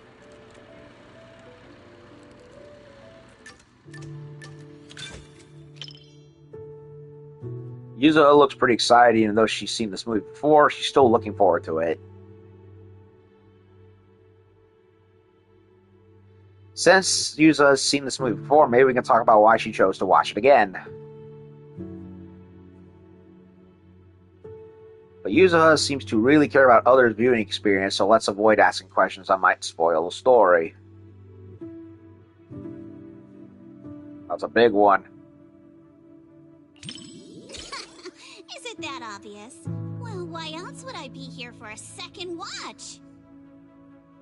Even though it's a fantasy film, it's got a really cool ghost story vibe to it. That's why I love it. Just embrace the suspense. Don't worry too much about figuring out the truth behind the story. As the movie begins, the camera slowly pans down to reveal a transparent tentacle. Uh-oh. Hentai! The moment the tentacle touches the doll sitting on the table, it starts writhing and contracting, gradually morphing into the doll's form. Okay, so not hentai. Yet. Samir leads an investigation team to study the alien creatures that can morph into other objects.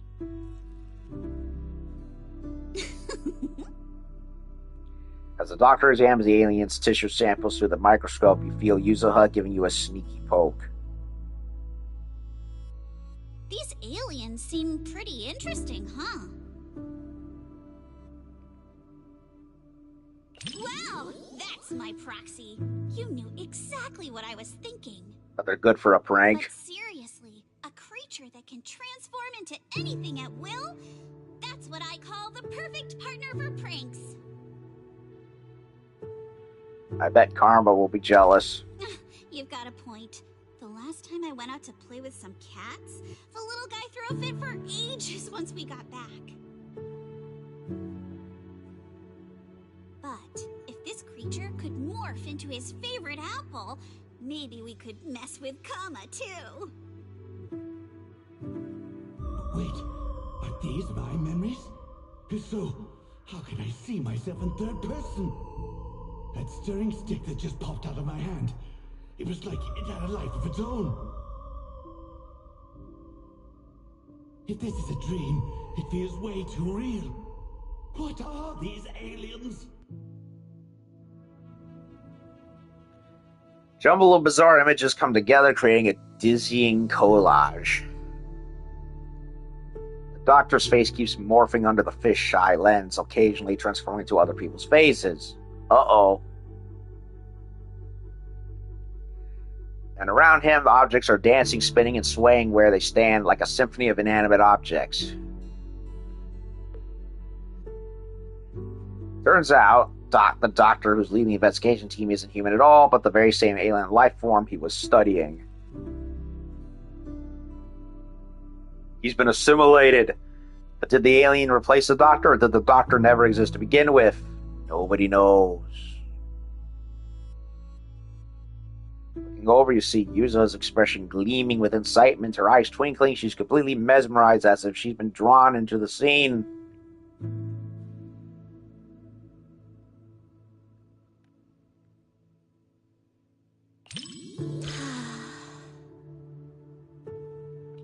Screen fades out and the eerie images return to normal, and Yuzo lets out a soft sigh, her tense body finally relaxing again. That was quite the scene just now. But... wanting to check Yuzo's expression, you turn your head and your cheek bumps right into her finger. In the dim light of the cinema, the young lady glances your way with a smile. I just touched you. Oh. If I were some kind of alien, then you should be worried about being completely replaced by me. Actually, I'm the alien. Huh? Uh-oh, you've completely turned the tables on me. When you morph into me, just remember to feed Kama on time. And don't let him have too many snacks.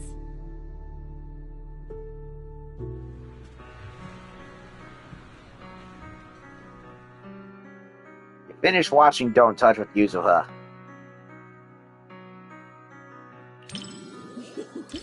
Looks like you're really into it too. I thought maybe you'd be like everyone else, whining about how wishy-washy the movie's ending was. You know what makes thrillers so captivating? It's all about the feeling of suspense. If you look at it that way, suspense films and ghost stories boil down to the same thing. Once an urban legend gets cracked, it loses its charm. Just like how a movie's not as fun to rewatch once you know the big plot twist.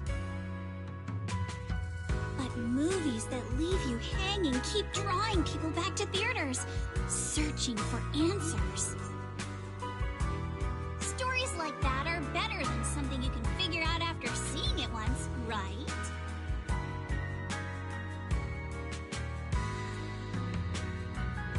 I suppose. I'm so happy you could watch my favorite movie with me today. Letting you join me in uncovering the truth behind Don't Touch and seeking out the traces of fantasy left on these images. It somehow feels like I've pulled you a little further into my world.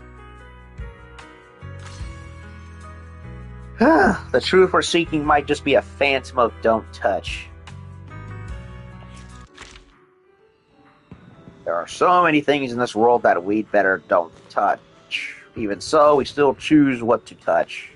Choosing to give up on all the new possibilities that come from reaching out to each other just because you're afraid feels like such a waste of time. Sorry, I just love this film so much that once I start talking about it, I can't stop. I like listening to you talk about it. Tell me more. Geez, buttering me up won't get you any rewards, you know. I had a great time watching a movie with you. If we get the chance next time, let's come out together again. Okay, so we got 3 more.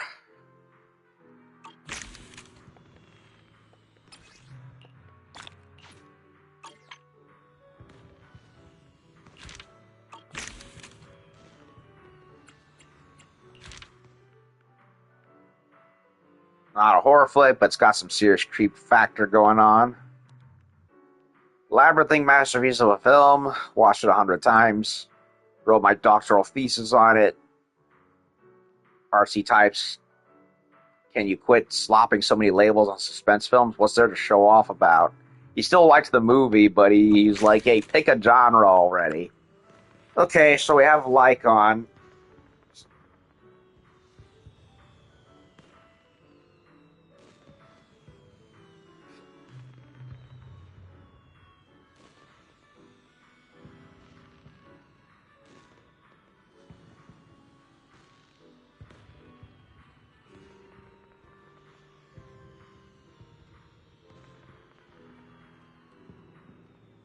Before I continue, I'm gonna go get a refill on my cup of Joe, so I'll be back in a sec.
Okay, back again.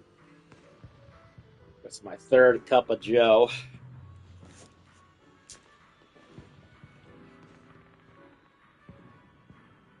Okay.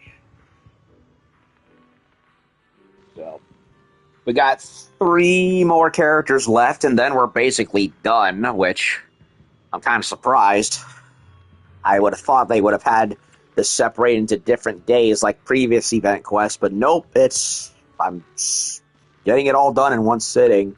Then again, it is basically a smaller scaled version of the original Gravity Cinema quest line, so there's not as much to worry about. And unlike last time, the stream has not conked out on me like how it did when I reached the end of Asha's, or was it beginning of or the end of Asha's theater date? I can't remember. Either way, Lycon's next. Lycon's schedule is always packed to the brim, but maybe he'd carve out time for a movie with me. That reminds me. I love how he says in his ultimates, he'll bite the opponent's throat out, but he never actually does that. Instead, he just kicks the shit out of them with his robot legs. I'm not saying. I'm just saying. That film, Nihility, I wonder if it might interest you. Ah, so he's the one that we're watching it with. Yeah, makes sense. Especially with all that horror movie BDSM shit he's got going on. This one is a disaster-themed tragedy. Is this the kind of movie you like? I wouldn't call it a preference per se, just something I once heard in passing. Tragedy lies not in the destruction of the body, but in how thoroughly our supposed meaning is devoured by nothingness. That line really stuck with me. Seemed like the perfect chance to watch together with you. I'm sure watching it with you will lead to some truly profound insights. Somebody call Bao. She'll probably be having her ovaries will probably be exploding if she gets to this point with Lycon. Knowing her. I haven't watched Bao in a while. I have to go look up her channel. Hopefully she's doing okay. The fictional disaster movie based on images from the old civilization period. Scientist uncovers the possibility of a coming hollow disaster, giving no need to everyone's warnings. She tries to stave off the disaster. She tries to stave off the disaster herself.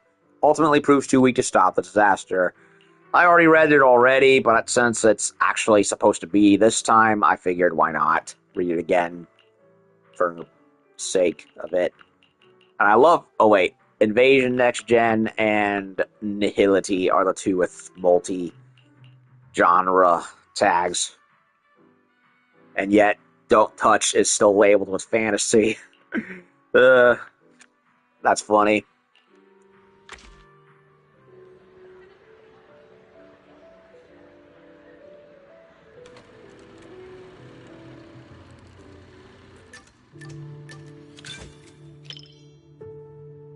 Perfect. Lycon seems really into it. I heard the plot of Nihility is really depressing. Yeah, it seems like it's the inevitable. What would someone as rational as Lycon make of this? Should I test the waters and see what he thinks first?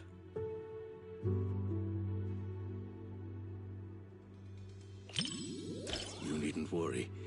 I won't let the somber atmosphere keep me quiet and dispirited. I'd like to think I'm good at keeping my emotions in check.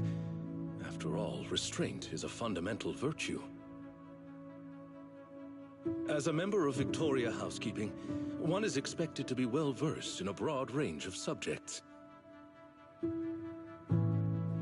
So that I may offer you just the right companionship while you enjoy the film. Yeah, it takes a lot to piss Lycon off. The film opens with calm shots depicting a bustling yet rigid urban landscape. Beneath the orderly facade, an indiscernible sense of oppression permeates. An academic conference, the protagonist clearly presented a theory to a room full of elites, only to be met with contemptuous laughter.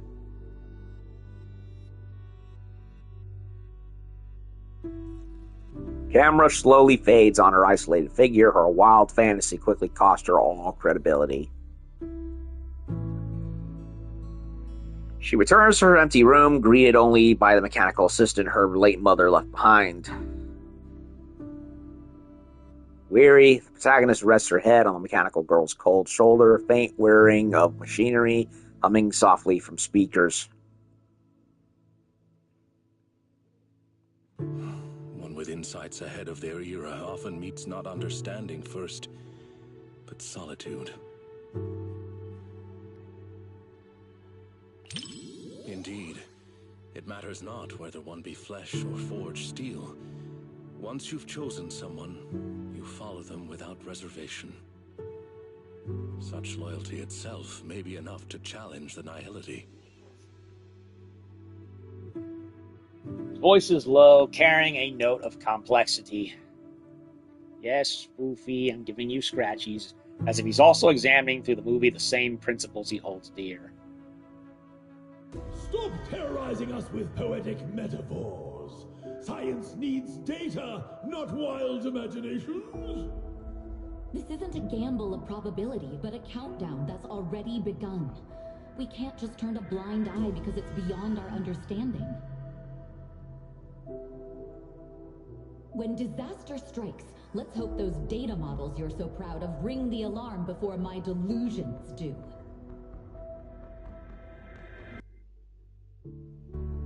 Louis reaches its climax as disaster fully erupts. The city is swallowed by nihility and civilized order ceases to exist.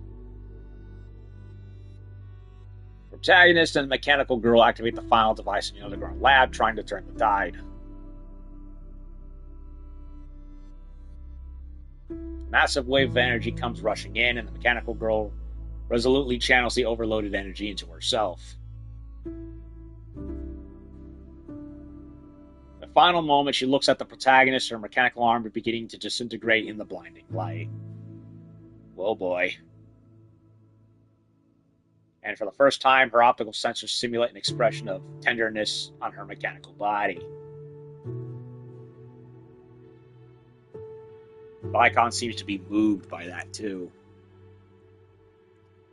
You can clearly see his jawline tensing up as if he's holding something back.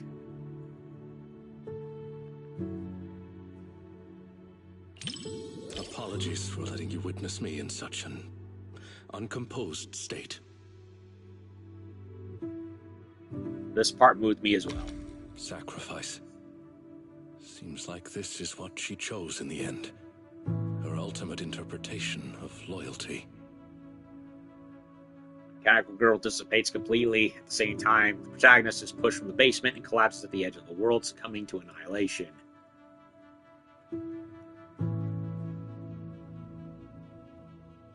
In the sky, the faint ray of hope they create together is swallowed by the endless void. Oh, come on! Lycon's tense shoulders gradually relax. His tail sweeps lightly across the chair in the shadows. He let out a slow, barely perceptible breath. Such an ending. Even though I foresaw it rationally, emotionally it remains difficult to digest immediately. That said, this story still affirmed my belief that once you find something worth fighting for, it is worth protecting at any cost. Even if the ending leads to nihility, the journey to fight against emptiness holds the greatest meaning. So they lost, but... Much like watching this film with you today, even knowing in advance it would be a tragedy. Being able to witness, contemplate, and resonate with you, this process itself has illuminated this moment. To face this known weight together with you and draw strength from it to move forward. Perhaps that is our smallest, most steadfast way to resist any form of nihility in the real world. So, everyone lost in the movie's plot anyway. Nobody won. They tried and tried and tried, and then at the end of it, but in the end, they all lost to the great disaster anyway, but they just kept on trying. Tragedy indeed. You finish watching Nihility with Lycon. The world isn't saved in the end. The final pure white on the screen seems to drain all sound and color from the theater, leaving only heavy silence. Yeah, I prefer good endings. For the most part. What's on Lycon's mind? The end of a civilization or that hopeless loyalty? It looks more solemn than usual. Maybe I should say something.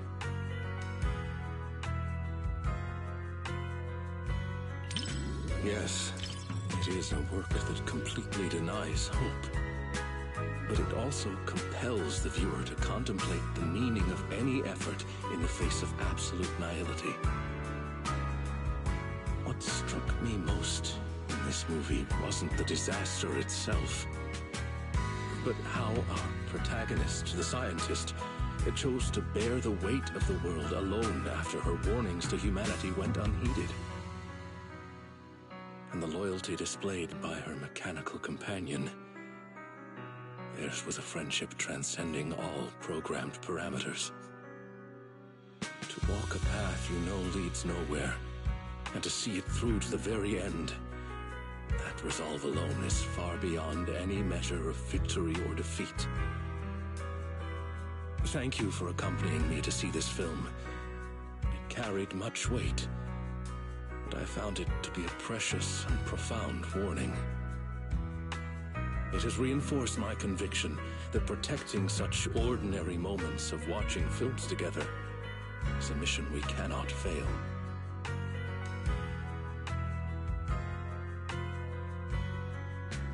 In collective chaos, the light of reason shines as faintly as a firefly. But those who remain steadfast in their duty and loyalty until the very end, their stance itself was the strongest response to nihility. Thank you for sharing this profound moment with me. I'm faintly reminded of the anime Captured Sins, which was a post-apocalyptic one-off reboot of an old tokusatsu-inspired anime of the same name. It's also the one that was partial inspiration for the video game Vanquish. Oh, I would love a sequel to Vanquish so much. One person standing firm in total chaos, that alone rejects the void. A work born from despair that still lights the way to hope. Okay, looks like the cat wants to get off the bed at longer, so I gotta help her down. Because she's disabled. Yes. Okay. Run along, Fluffy. Now I gotta I gotta. She left a bunch of shed hair all over the blanket that I used. I gotta go air it out after the stream. Okay. A work that portrays ultimate nothingness, yet somehow makes you want to cling even more tightly to what's real once you step away from the screen. Like a cup of tea at just the right temperature and a companion worthy of your loyalty. Being able to share this time with you is a blessing in itself. Pleasure's all mine in your great company. It's an honor to hear you say that. If you ever come across another thought-provoking work like this and need a companion, I'll be more than happy to join you. Things were a bit rushed this time. I didn't have time to prepare a recording properly. Next time I'll bring handmade cookies and tea. Perfect to enjoy together in a sunlit spot after a film that really lingers to soothe and settle the mind. Even though nihility paints the bleakest picture, but even being able to witness it with you and think together about how to resist this nihility, that alone is enough to drive away much of the chill. Oy. Ever the wordsmith, Lycon. Ooh, sweetie, yes. Before I do that. Wait. Oh, I maxed out the 6, did I?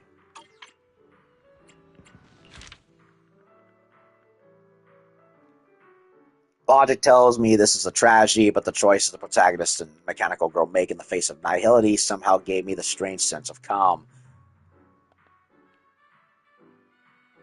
Void standing firm in a total chaos that alone rejects the void. Work bored from despair that still lies the way to hope. We could already be trapped in it without even realizing, and that's the scariest part. All these experts combined don't have half the guts of one old school AI. What's that supposed to mean? Okay, so Sweetie Pie is next. I'm looking forward to this one. Oh boy. So much.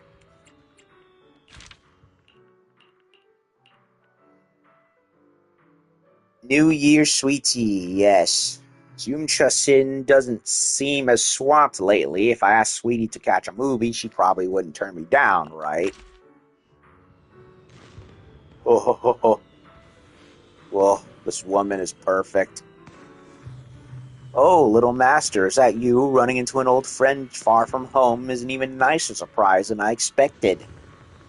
The clerks at Simmer just gave me a few movie tickets. They said there's a good film showing and urged me to come take a look. Sweetie, did you just come from Hot Pot? Oh, you've got it wrong. My shop does business with Simmer, and since it's Gilded Carrot Day, the boss sent me here to help keep the relationship up. It's all about give and take. See, I traded a few of our signature pastries for some movie tickets. Oh, right, I've got quite a few tickets. I was just wondering who to watch with. If you don't mind, would you do me the honor? Let's watch it together. That's all I needed to hear. Since you run a video store, little master, you must know your films. If you're up for it, I'll leave the picks entirely to you. You're too kind. What kind of movies do you feel like watching? I'm happy to go with whatever you pick, but since it's a holiday, I'm in the mood for something fun, upbeat, and festive. Got any recommendations? Let's go with Small Body, Big Crisis. All right, I trust a longtime viewer like you. Got good taste. Small Body, Big Crisis. One day, Bob woke up as an old bamboo in a scrapyard in order to return to his own body. He embarked upon a tumultuous journey. So, body swap story.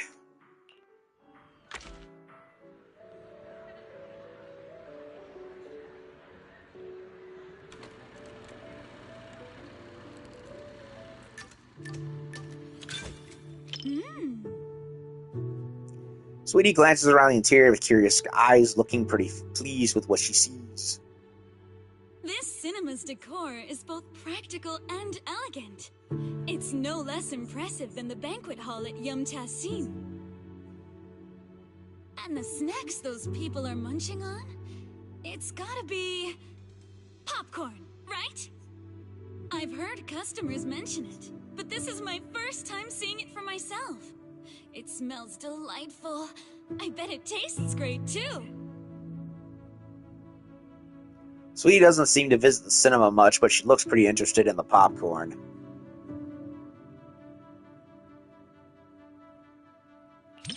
I wouldn't say I'm dying to try it, but it is pretty intriguing. After all, this type of snack is hard to come by where I'm from. Compared to the delicate and refreshing snacks of Phylum Heights, folks here in Janus Quarters seem to prefer their treats with a much richer flavor profile. Speaking of which, to improve on Yum Cha Scene selection, my boss actually sent me out to sample flavors from other locations. But every place has its own vibe. I can't fully understand New Eridu's food culture in just a few days. Like this popcorn, for example. I never got a chance to try it. Wanna try it? On me. Oh my. Thanks for the offer. But if I go out to get snacks right now, I'd probably miss the best parts of the movie. Maybe next time. Bob turns into a Bang Boo while the Bang Boo becomes human. An unexpected body swap flips their lives upside down. Oh no! At first the swap causes endless chaos on both ends, and the artists can't help but crack up. Amidst all the laughter, Sweetie seems a little out of place as she quietly contemplates. Everyone laughing and gasping together? It kind of reminds me of going to the open-air cinema back when I was a kid. Like the drive-in theater?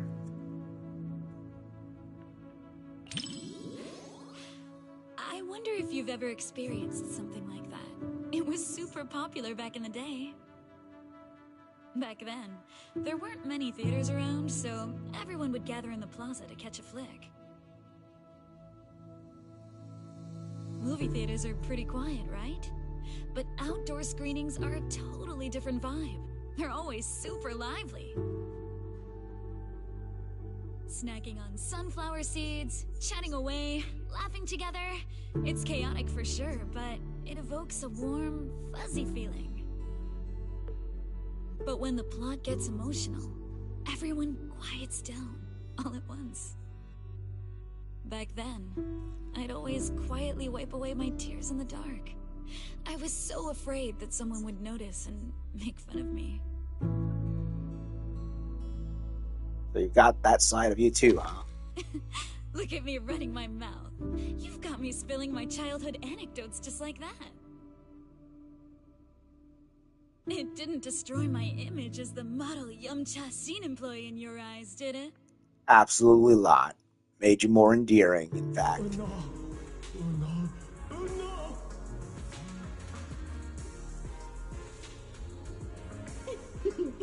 Daydreaming again, little Bang Boo. Come here, my squishy little cupcake. Oh, you're so soft. You were born to be petted and rocked. no! Oh no!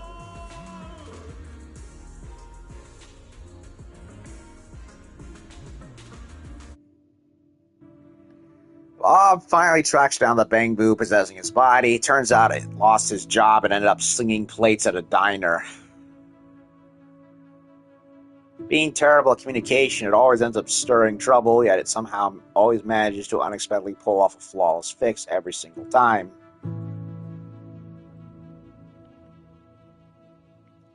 Bob keeps pretending to be a customer just to mess with it, but as a Bang Boo, he's the one who gets the short end of the stick, and he keeps raging and there's nothing he can do about it.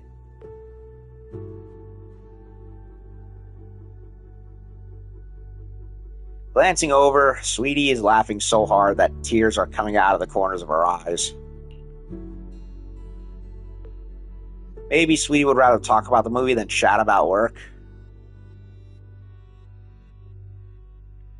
There are plenty of movies about people swapping bodies, but I can't say I've seen too many where people swap with a bamboo. But this idea is pretty clever. It dodges the cliched setups while keeping the story tight and well-paced. If I swapped bodies with my picky little bamboo, everyone would be in for a rough time. That little guy's got a nasty temper. If we made him work at Yum Tassin, it would have customers fuming left and right. Speaking of, I just remembered that the bamboo you sent to run the stall was really well behaved. It goes by 20, right? If only it could swap bodies with that little troublemaker of mine. I've never even seen it sit still for a second.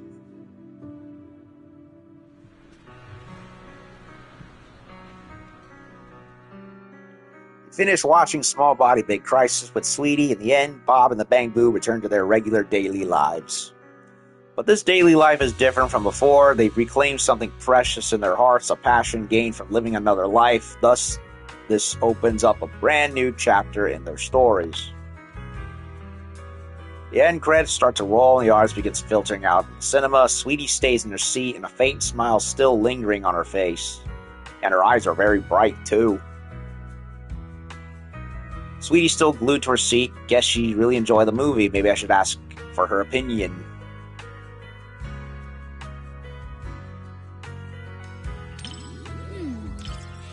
If you're looking for some deep insight or super detailed analysis, you're probably gonna be disappointed.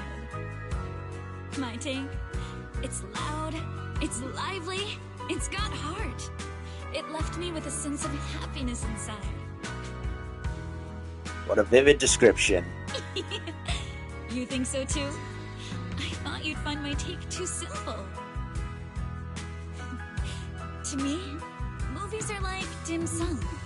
More than some logical analysis, it's the taste that hits your tongue that matters the most. This movie is like a plate of crispy, sweet almond cookies. You can scarf down piece after piece without feeling an ounce of guilt.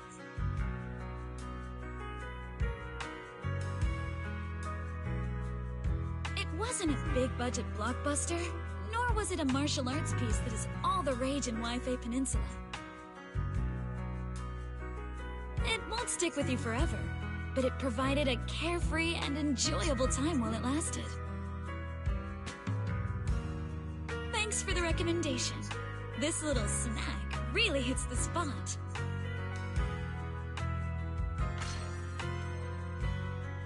If you've had your fill of the main course, don't forget to treat yourself to some dessert every now and then. Since we've already shared this movie experience, Little Master, I hope you will come by again. We'll do our best to give you a warm welcome every time. So that's why you gave me those movie tickets, because there's no such thing as a free lunch. Oh, come on. I really did want to watch a movie with you, Little Master, and I really do want you to come by Yum Tassin more often, too. After all, I really treasure the bond we share. Give and take is what keeps a friendship going strong, don't you think? Equivalent exchange, as it were. Yes. Okay, so we got one more left, and then we're done. And hopefully I'll be able to score Yuzuha in the character roster thing. Dreamland Journey, big, there it is.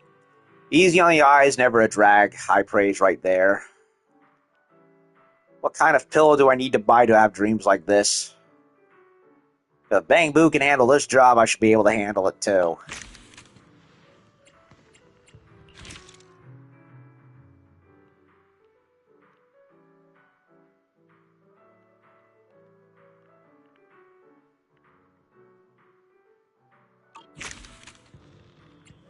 So it's Nangong, huh?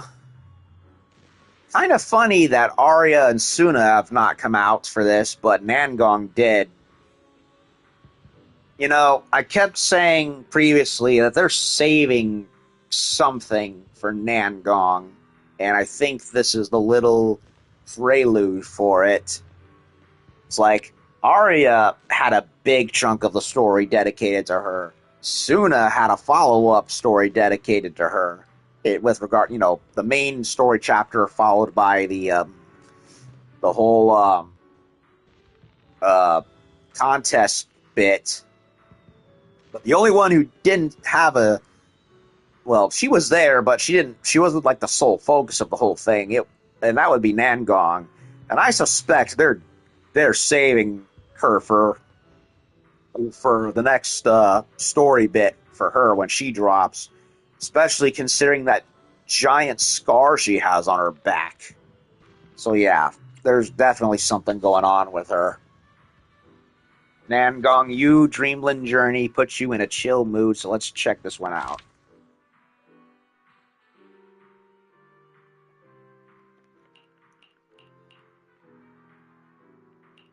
That was very nice to have Sweetie come out on a date. I like her. I love her design. Like, immediately striking and just gets your attention.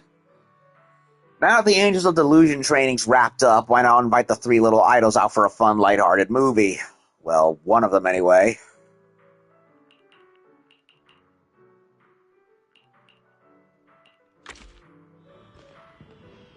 Oh, they're all here. Manager, over here. We already got the tickets in this Dreamland Journey. Suna and Arya spent ages searching internet and thought it would be perfect for us to watch together. We went through a ton of movies, narrowed them down to a short list, and then found a fierce three-way vote before finally settling on this one. Nangong thought the movie's runtime was perfect and it wouldn't cut into her gaming time back home. Suna figured a fairy tale movie was the safest pick, even if it didn't blow everyone away. At least nobody would hate it. As for Arya, she hadn't seen any of them, so she was interested in all of them and just went along with the vote anyway. What do you think, manager? Do you want to choose a different movie? We can always hold another vote. I like this one, voting for it too.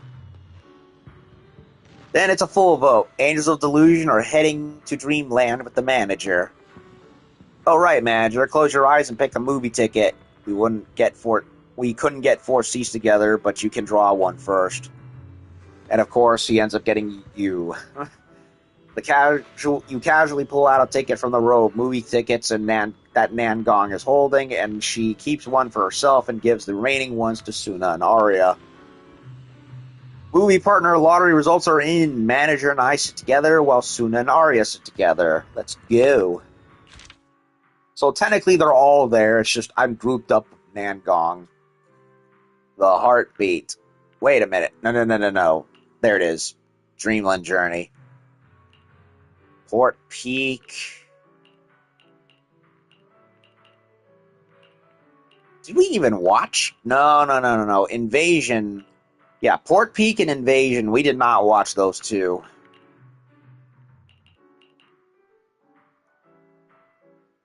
I wonder why they even bothered having either of them there if they weren't going to be ones watched. I don't know. In this enchanting fantasy film called Dreamland Journey, Lillian, a young girl troubled by reality, falls down a mysterious rabbit hole and gets transported to Wonderland, where the deadline is approaching, but the story is yet to be written. Not wanting to disappoint the children waiting for her story, Lillian must write a fantastic tale. For that reason, she embarks on an adventure with her companions, the hot-tempered Red Rabbit, Baron, the gentle White Cat, Meowie, and the Yellow Doll, Loudy. It's just Alice in Wonderland with a different name and some of the variables switched. That's basically it. Because she's best girl. Indeed. Of course, I will hold that opinion until I've actually seen her character come out. But I like all three of them, all the same. Besides you, Nangong adjusts her posture, setting into the most relaxed position to enjoy the movie. And Suna and Arya are right behind us. That's cool. She tugs on your sleeve. Before deciding to see the movie, we read a lot of reviews, and they all said it was good. Right. Do you want me to send you those reviews, manager? That's a spoiler, isn't it? You got me. Okay, I'll black out all the keywords before sending it to you. Then it probably isn't worth reading. Well, even if I secretly write bad things about you in the blacked out parts, you'll never know. Then again, even if I snuck in things like, I like you, manager, you wouldn't find out either. Sometimes it's impossible to follow Nan Gong's train of thought. Bit of a whippersnapper she is, but she's definitely interested in this movie should we keep talking about it. Before deciding to watch this movie, I had a dream about it last night.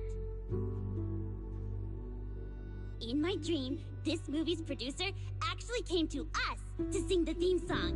Really? In a dream? I and Suna were so happy and both screamed with joy. And then I woke up. Even though the dream felt pretty average, I guess it's still a good sign. Movie begins. Lillian accidentally enters the mysterious Wonderland and embarks on the journey through the fairy tale world. Red Rabbit Baron hops to her side, bowing politely, drawing a smile from the audience. But Nan Gong's smile doesn't look quite so innocent. You got me. Wanted to yank the tail. Don't blame anyone for wanting to pinch something that looks that squishy.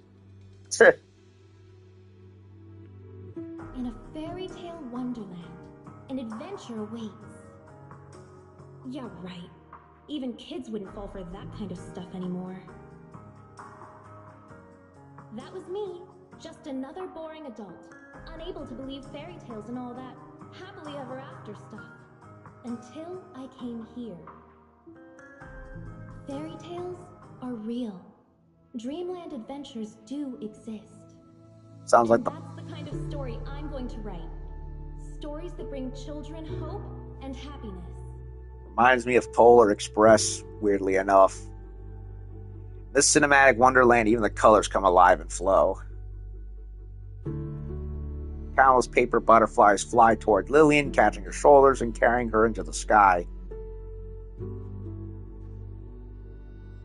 The freedom and beauty of this scene draws soft gasps of admiration from the audience.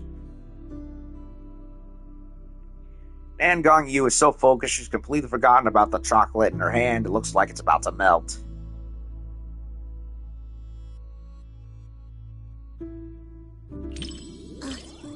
Thanks. I was so engrossed in the movie, I forgot I was still holding the snack Suna gave me. Hold on. Now that you mention it... just as expected, Suna and Arya haven't eaten their chocolates either. But how should I put this? Somehow this gives off a Angels of Delusion are all idiots vibe. Manager, you've got to keep this a secret. Forever. Okay? Relax, Nan Gong. It's just chocolate. You finish watching Dreamland Journey with the Angels of Delusion.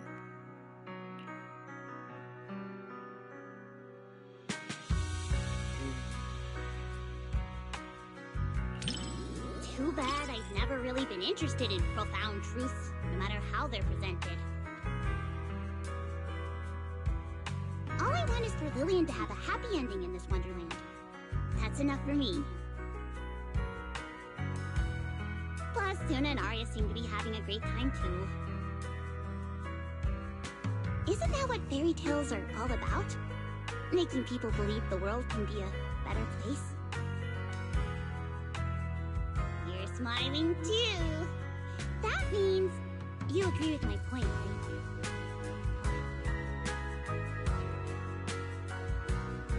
The one-sided collab between the cinema and Angels of Delusion perfectly concluded. Pretty solid way to kill time. At least it put me in a good mood after. Yeah, that was another trick question right there. The left one or the right one? The moving one or the truth one?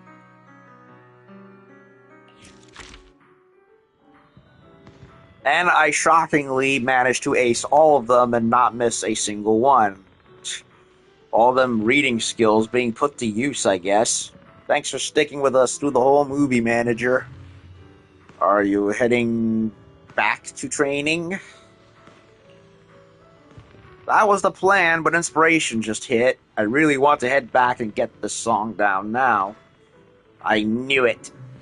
No worries, no worries. Nangong and I can head off to dance practice first. Yeah, next time you visit us, Manager. Excuse me. Next time you visit us, Manager, you might get to hear our brand new fantasy-style song. Suna, you're not going to bail on us, are you? Don't worry, I wouldn't let you down this time. So that's all of them.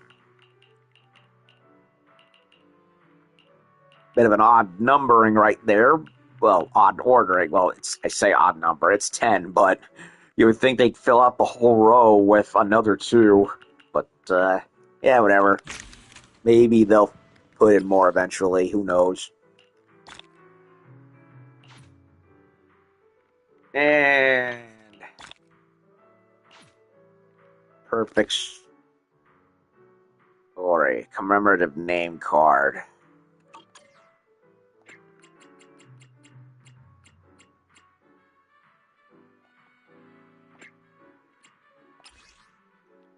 Under review.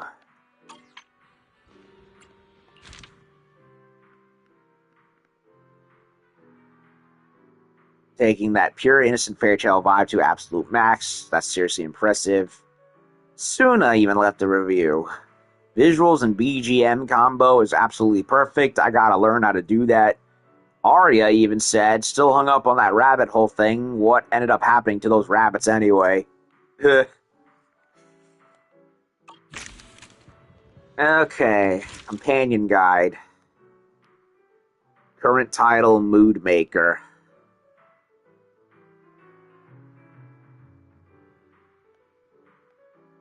Yeah, I'm beginning to wonder if any of this actually... I am beginning to wonder if any of the, if there ever was any wrong choices. There probably were, but who knows. Mood Maker, 10 out of 10. Warm and witty, a natural vibe setter who keeps the energy flowing with on-point interactions, turning every exchange into something fun, memorable, an irreplaceable spark plug for the crew. I'm going to, well, knowing how railroaded the game largely is, in a good way mostly, I want to assume this was going to be the default one anyway, and that none of this really mattered that much, but I don't know. I am beginning to wonder if there really was any wrong answers. Or if I'm just that good of a reader that I managed to get it all right this time. I have no idea. Either way, it's done. Chat with the angels again. Oh, really? They want to chat again, do they?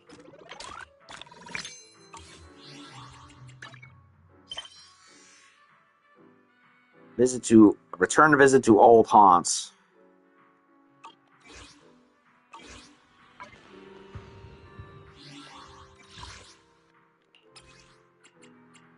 Edit title.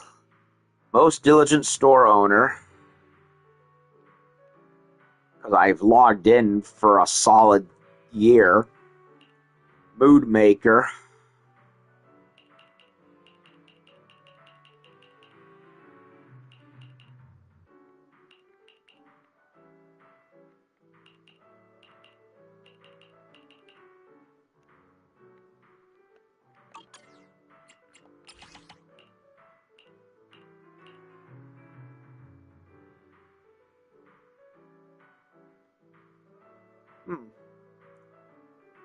Interesting dynamic.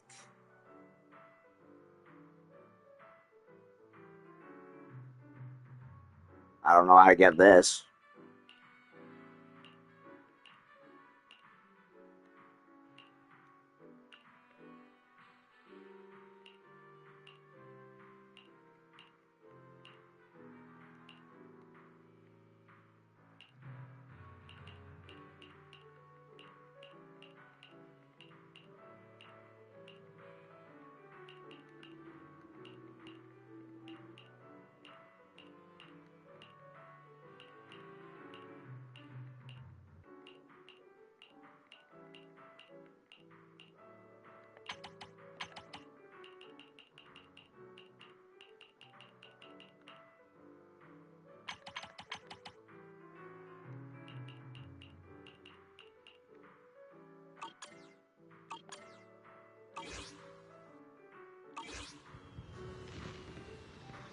Okay, so what do they want to talk about? Isn't this an Angels of Delusion special guest? Did you come all the way just to try that lucky seat again? And Gong, say hello properly. Manager, great to see you again.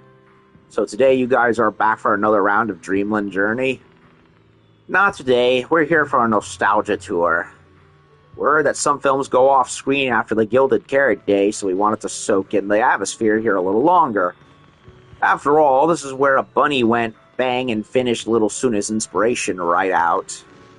That's right, we even brought the last limited edition bunny-shaped we even bought the last limited edition bunny-shaped popcorn as a souvenir.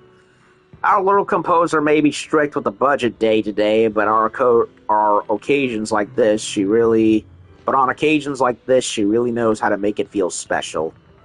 And Gong, not everyone's got your crazy good luck, always running into Denny's falling from the sky. It's important to save where you can and spend wisely. How's Suna's new song coming along? See, Suna, even our manager's checking in for updates. Did any paper butterflies ever fly out of those crumpled drafts you threw away? Not yet. I just can't seem to get the part where the rabbit hole collapses at the end, right? But the melody Suna wrote is gorgeous, especially the chorus. I've always been secretly practicing humming it. It's just the choreography that I'm still short on ideas for. Truth is, thanks to the manager and that movie, the original melody was created a while back. As for the title, composer's still putting it through a ruthless review, so she refuses to call it finished. This nostalgia tour is also our chance to help Suna brainstorm a title and give last time's Angels of Delusion X Cinema one-sided collab project a proper satisfying wrap-up. Seeing Dreamland Journey was one of our favorite memories from these past few weeks. It's also a very fond memory for me, and I had a great time watching it too. Thanks for going along with our antics, manager. Watching a movie together is way more fun than sitting in front of a screen alone. Yeah, that feeling of everyone laughing together and getting swept up in the story. So absorbed you forget to eat your chocolate even as it melts. It's one of a kind. Manager, please erase the chocolate melting embarrassment from your memory forever. Still, seeing you two get so into it was totally worth the ticket price. Plus, getting to sit with the manager was like hitting the jackpot that day. Let's watch a movie together again next time. Angels of Delusion VIP seats will always be reserved for you, manager.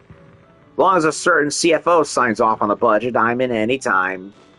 Anyway, once I've polished up the arrangement and settled on a title, you'll be the first one to hear it, manager. Next time, we'll remember to finish the chocolate first, then focus on the movie. Alright, let's get this nostalgia tour going again so we can make the best song, one that truly lives up to that memory. Yes, manager, don't forget our promise to, okay? Once the new song is finished, let's go watch a movie together again. You watch the three of them wave and walk away, side by side. Suna's grumbling is still faintly audible, along with Nangong Yu and Arya's amused replies. Sunlight falls on them, warm and comforting. Like a storybook. Enjoy the movie magic. Oh, they added new movie notes, did they?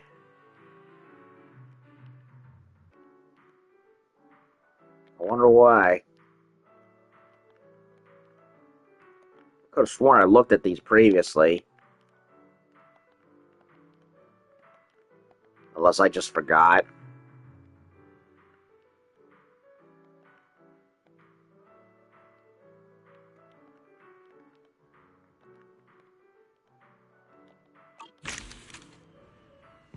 Come back soon. I apparently did forget to look at those. Either that or the game never... Or maybe I did and the game just brought them back. I don't know. Even Space Marine 2 had a bit of a hiccup with the update where for some reason it relocked the bonding stud armor piece for characters for no reason. And Saber's getting much deserved flack for it. I like Saber. I really do, but lately their quality control has been not great. Okay, so will I get lucky and score Yuzuha? I'd like to add her into my collection game. Maybe the streamer luck will hit. I did get Arya almost immediate, pretty much immediately. In fact, my gotcha luck for her was very good. I had hoped to nail Yuzuha also, but I got more grace, which by itself isn't a bad thing. After all, I do really want her banner for my profile, especially with them feet. But it would be nice to, get lucky, and hopefully I get lucky. Ah! Not lucky. Not lucky at all. Whether it's catching ducks or finding cats, I'm here to help. Not lucky at all. Darn. Or maybe this will be the one.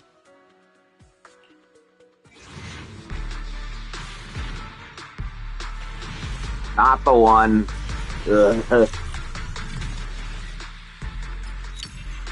Not the one. Damn it. This was not the one. Damn it, game. Why are you trying to prevent me from getting a character that I tried to get previously? Did I even attempt to go after Yuzuha the first time? I don't know if I did. Because I know when characters I missed were coming back, I had to be very selective. Well, 14 days. I don't know if I'll be lucky to do it. It'll be a miracle if I do.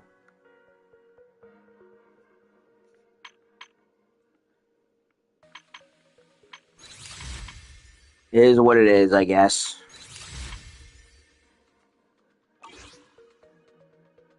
Well, I'll keep rolling, and if I don't get her, then I'll at the very least hopefully have enough pity to nail the next character.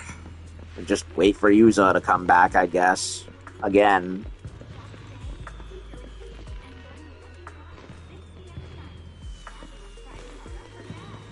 Well, looks like the Gilded Carrot stuff is still happening. Ooh, is that Astra? It looked like it was Astra. I think it is. Yep, it's Astra. I see that little clump of clipped off hair on her face anywhere. Apparently she tried to cut it herself and she ended up, if I remember correctly, Astra tried to cut her own hair without a stylist. And all she ended up doing was going off. And as a result, part of her hair got trimmed more than desired, which is why there's that little missing nub of hair, which looks off kilter from the rest of it. Kind of adds to her charm, I guess. Her little odd bit of characterization, and by odd I mean she's a bit of a goober. She is. Astra's a goober, but she's our beautiful, bodacious goober, all the same. Well, that's it for the Gravity Cinema. I sadly was not able to score Yuzuha. So, at the very least, hopefully I'll be able to get her before the 14 days go, but it's not looking good. I'll be surprised if I manage.